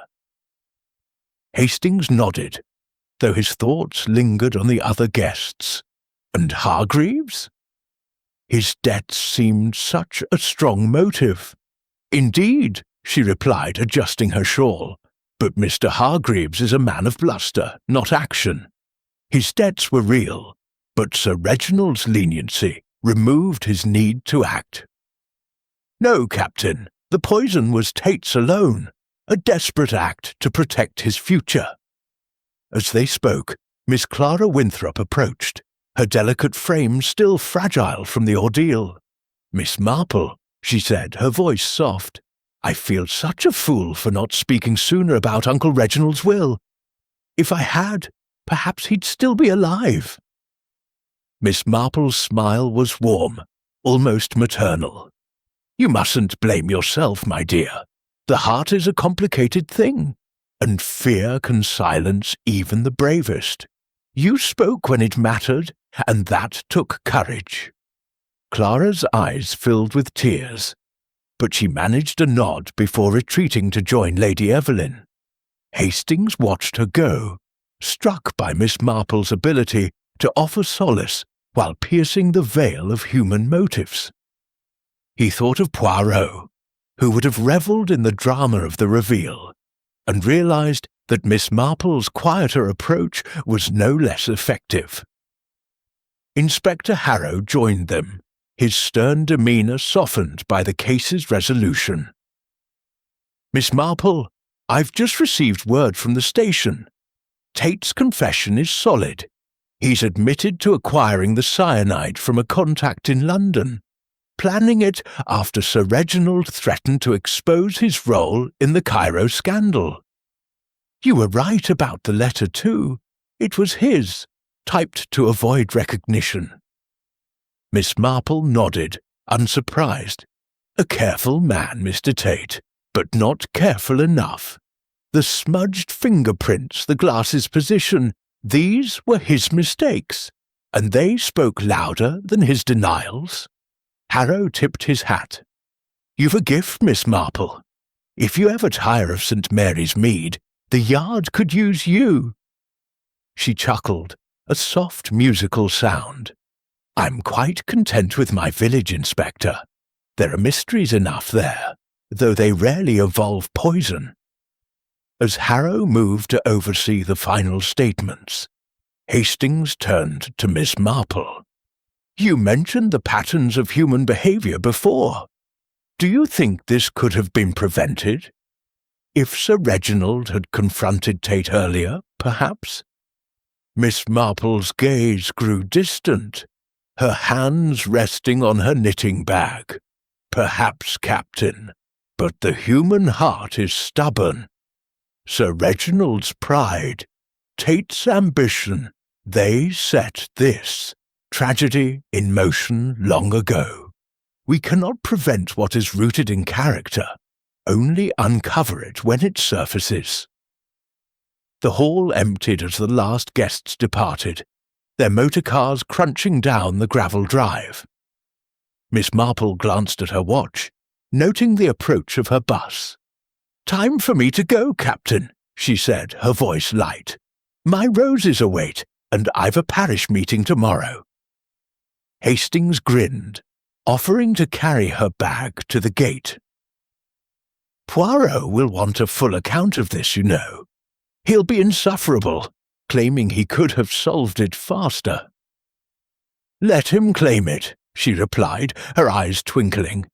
"The truth doesn't care for speed, only for clarity." As they stepped into the crisp air, Hastings felt the manor's shadows recede, though their echoes lingered. Miss Marple, with her quiet wisdom, had illuminated the darkest corners of Greystone Manor, leaving behind a legacy of truth that would endure long after she returned to her village. Chapter 14. The Closing of the Circle. The afternoon sun hung low over Greystone Manor, its golden light softening the stark edges of the stone facade that had witnessed such a grim drama. The manor, now nearly empty of its guests, seemed to exhale, its grand halls quieter as the echoes of Sir Reginald Ashbourne's murder began to fade. Captain Arthur Hastings stood on the front steps, his suitcase at his side, watching the last of the motor cars disappear down the gravel drive. The resolution of the case, thanks to Miss Jane Marple's incisive mind, had brought justice. But the weight of the tragedy lingered, like a faint stain on the manor's polished legacy. Miss Marple, her knitting bag slung over her arm, stood beside him, awaiting the local bus to St. Mary's Mead. Her frail figure, wrapped in a sensible shawl, belied the formidable intellect that had unravelled Mr. Lawrence Tate's crime, a calculated act of poison driven by a long-buried scandal in Cairo. Hastings, still marvelling at her quiet brilliance, felt a pang of reluctance to part ways. "Miss Marple," he said, turning to her, "this case, it's been extraordinary. I keep thinking there's more to learn from it from you." She smiled, her blue eyes twinkling with a warmth that masked their sharpness. "You are kind, Captain Hastings, but there's little to learn from an old woman like me. I only watch and listen, as I do in my village. People are the same everywhere, you know. Their hopes, their fears, their secrets. They leave traces, and those traces tell a story." Hastings nodded, thinking of the traces she had followed. The upside-down glass, the smudged fingerprints, the letter from Cairo, and Tate's subtle unease. "You saw what we all missed," he said. "Even Inspector Harrow, with all his resources, couldn't piece it together without you."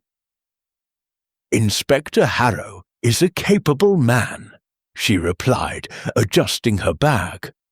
"But he looks for evidence, while I look for character.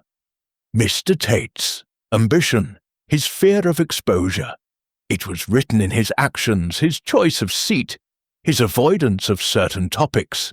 The glass was merely the final clue." As they spoke, Lady Evelyn Ashbourne emerged from the manor, her face composed but marked by grief. She approached Miss Marple, her hands clasped tightly. "Miss Marple, I've arranged for a car to take you to St. Mary's Mead. It's the least I can do after all you've done for us." Miss Marple shook her head gently.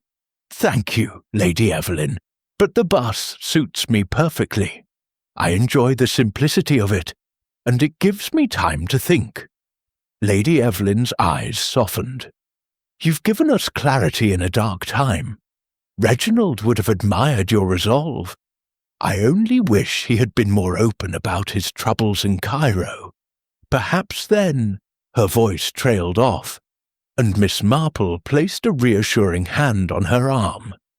"Reginald's silence was his choice, Lady Evelyn, as was Mr. Tate's crime. We cannot undo the past, but we can learn from it. You have a strength that will carry you forward." Lady Evelyn nodded, a tear escaping, and returned to the manor, her steps slow but steady. Hastings watched her go, then turned to Miss Marple.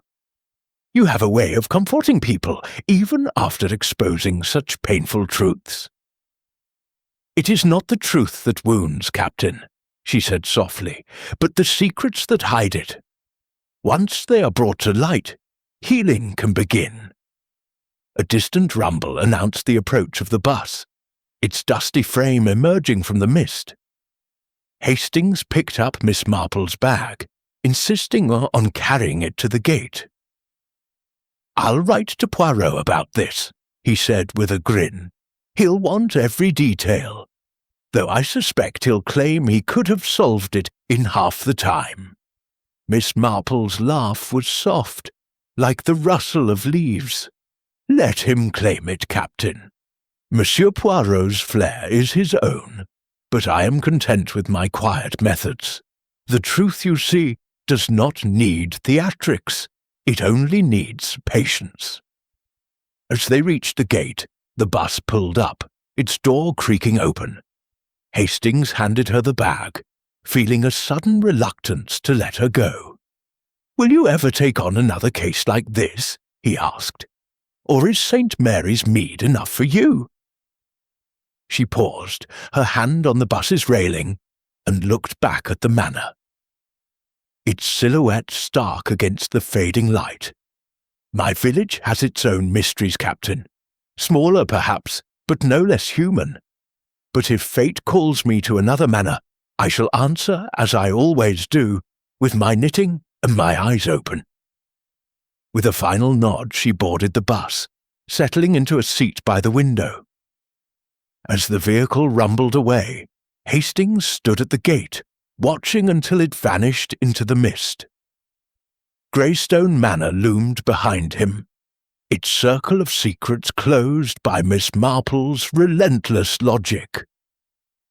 Yet he knew that wherever she went, her quiet wisdom would continue to unravel the threads of human nature, leaving truth in its wake.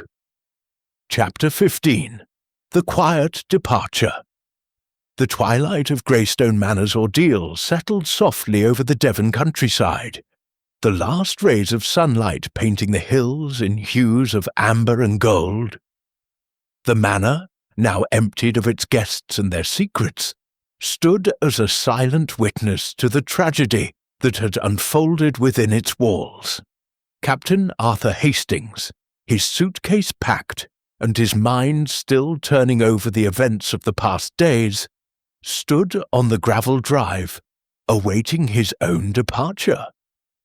The resolution of Sir Reginald Ashbourne's murder, orchestrated by Miss Jane Marple's unerring insight, had restored order.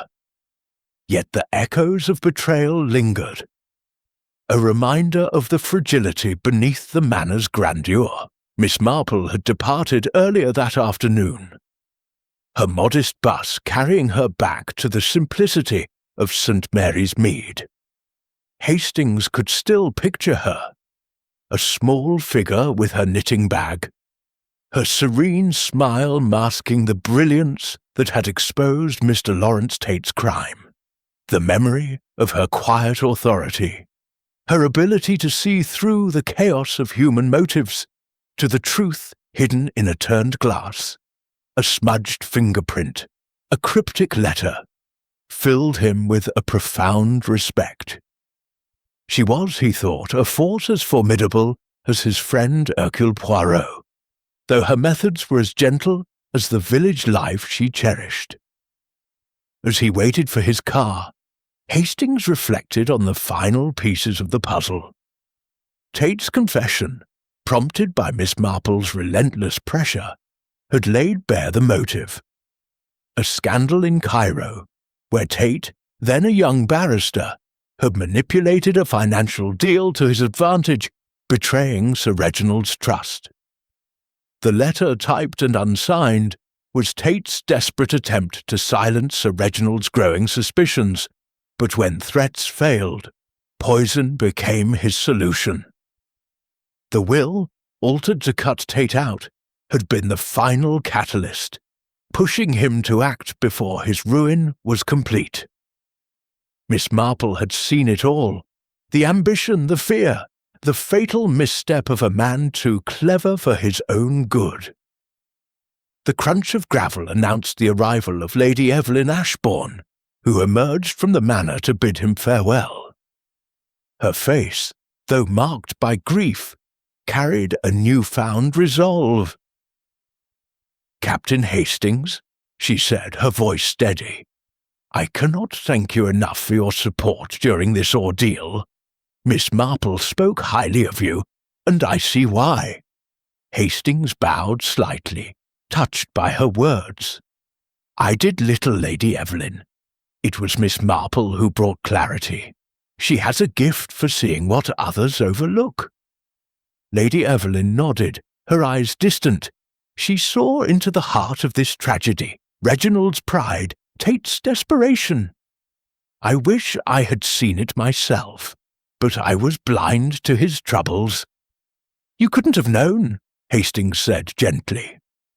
Sir Reginald kept his secrets well, and Tate exploited that.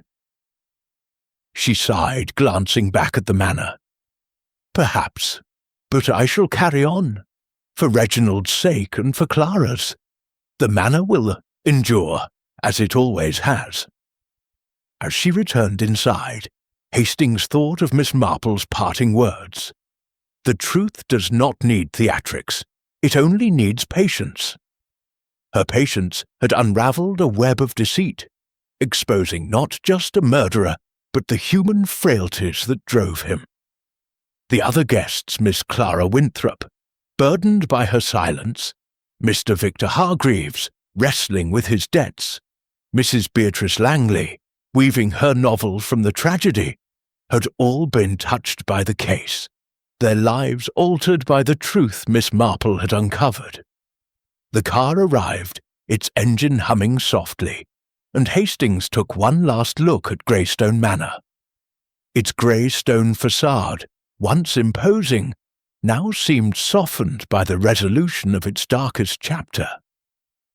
He climbed into the car, his thoughts turning to Poirot, who would no doubt demand a detailed recounting of the case. Hastings smiled, imagining his friend's mock indignation at being outshone by a village spinster. "Miss Marple," he murmured to himself, "you've set a standard even Poirot might struggle to match." As the car rolled down the drive, the manor faded into the twilight, its secrets laid bare.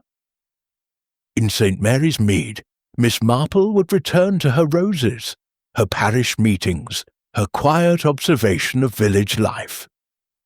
But Hastings knew that wherever she went, her keen eyes and gentle wisdom would continue to unravel the mysteries of the human heart, leaving truth in their wake. The road stretched ahead, carrying him back to London, but the memory of Greystone Manor and the unassuming spinster who had mastered its shadows would linger, a testament to the power of clarity in a world of secrets.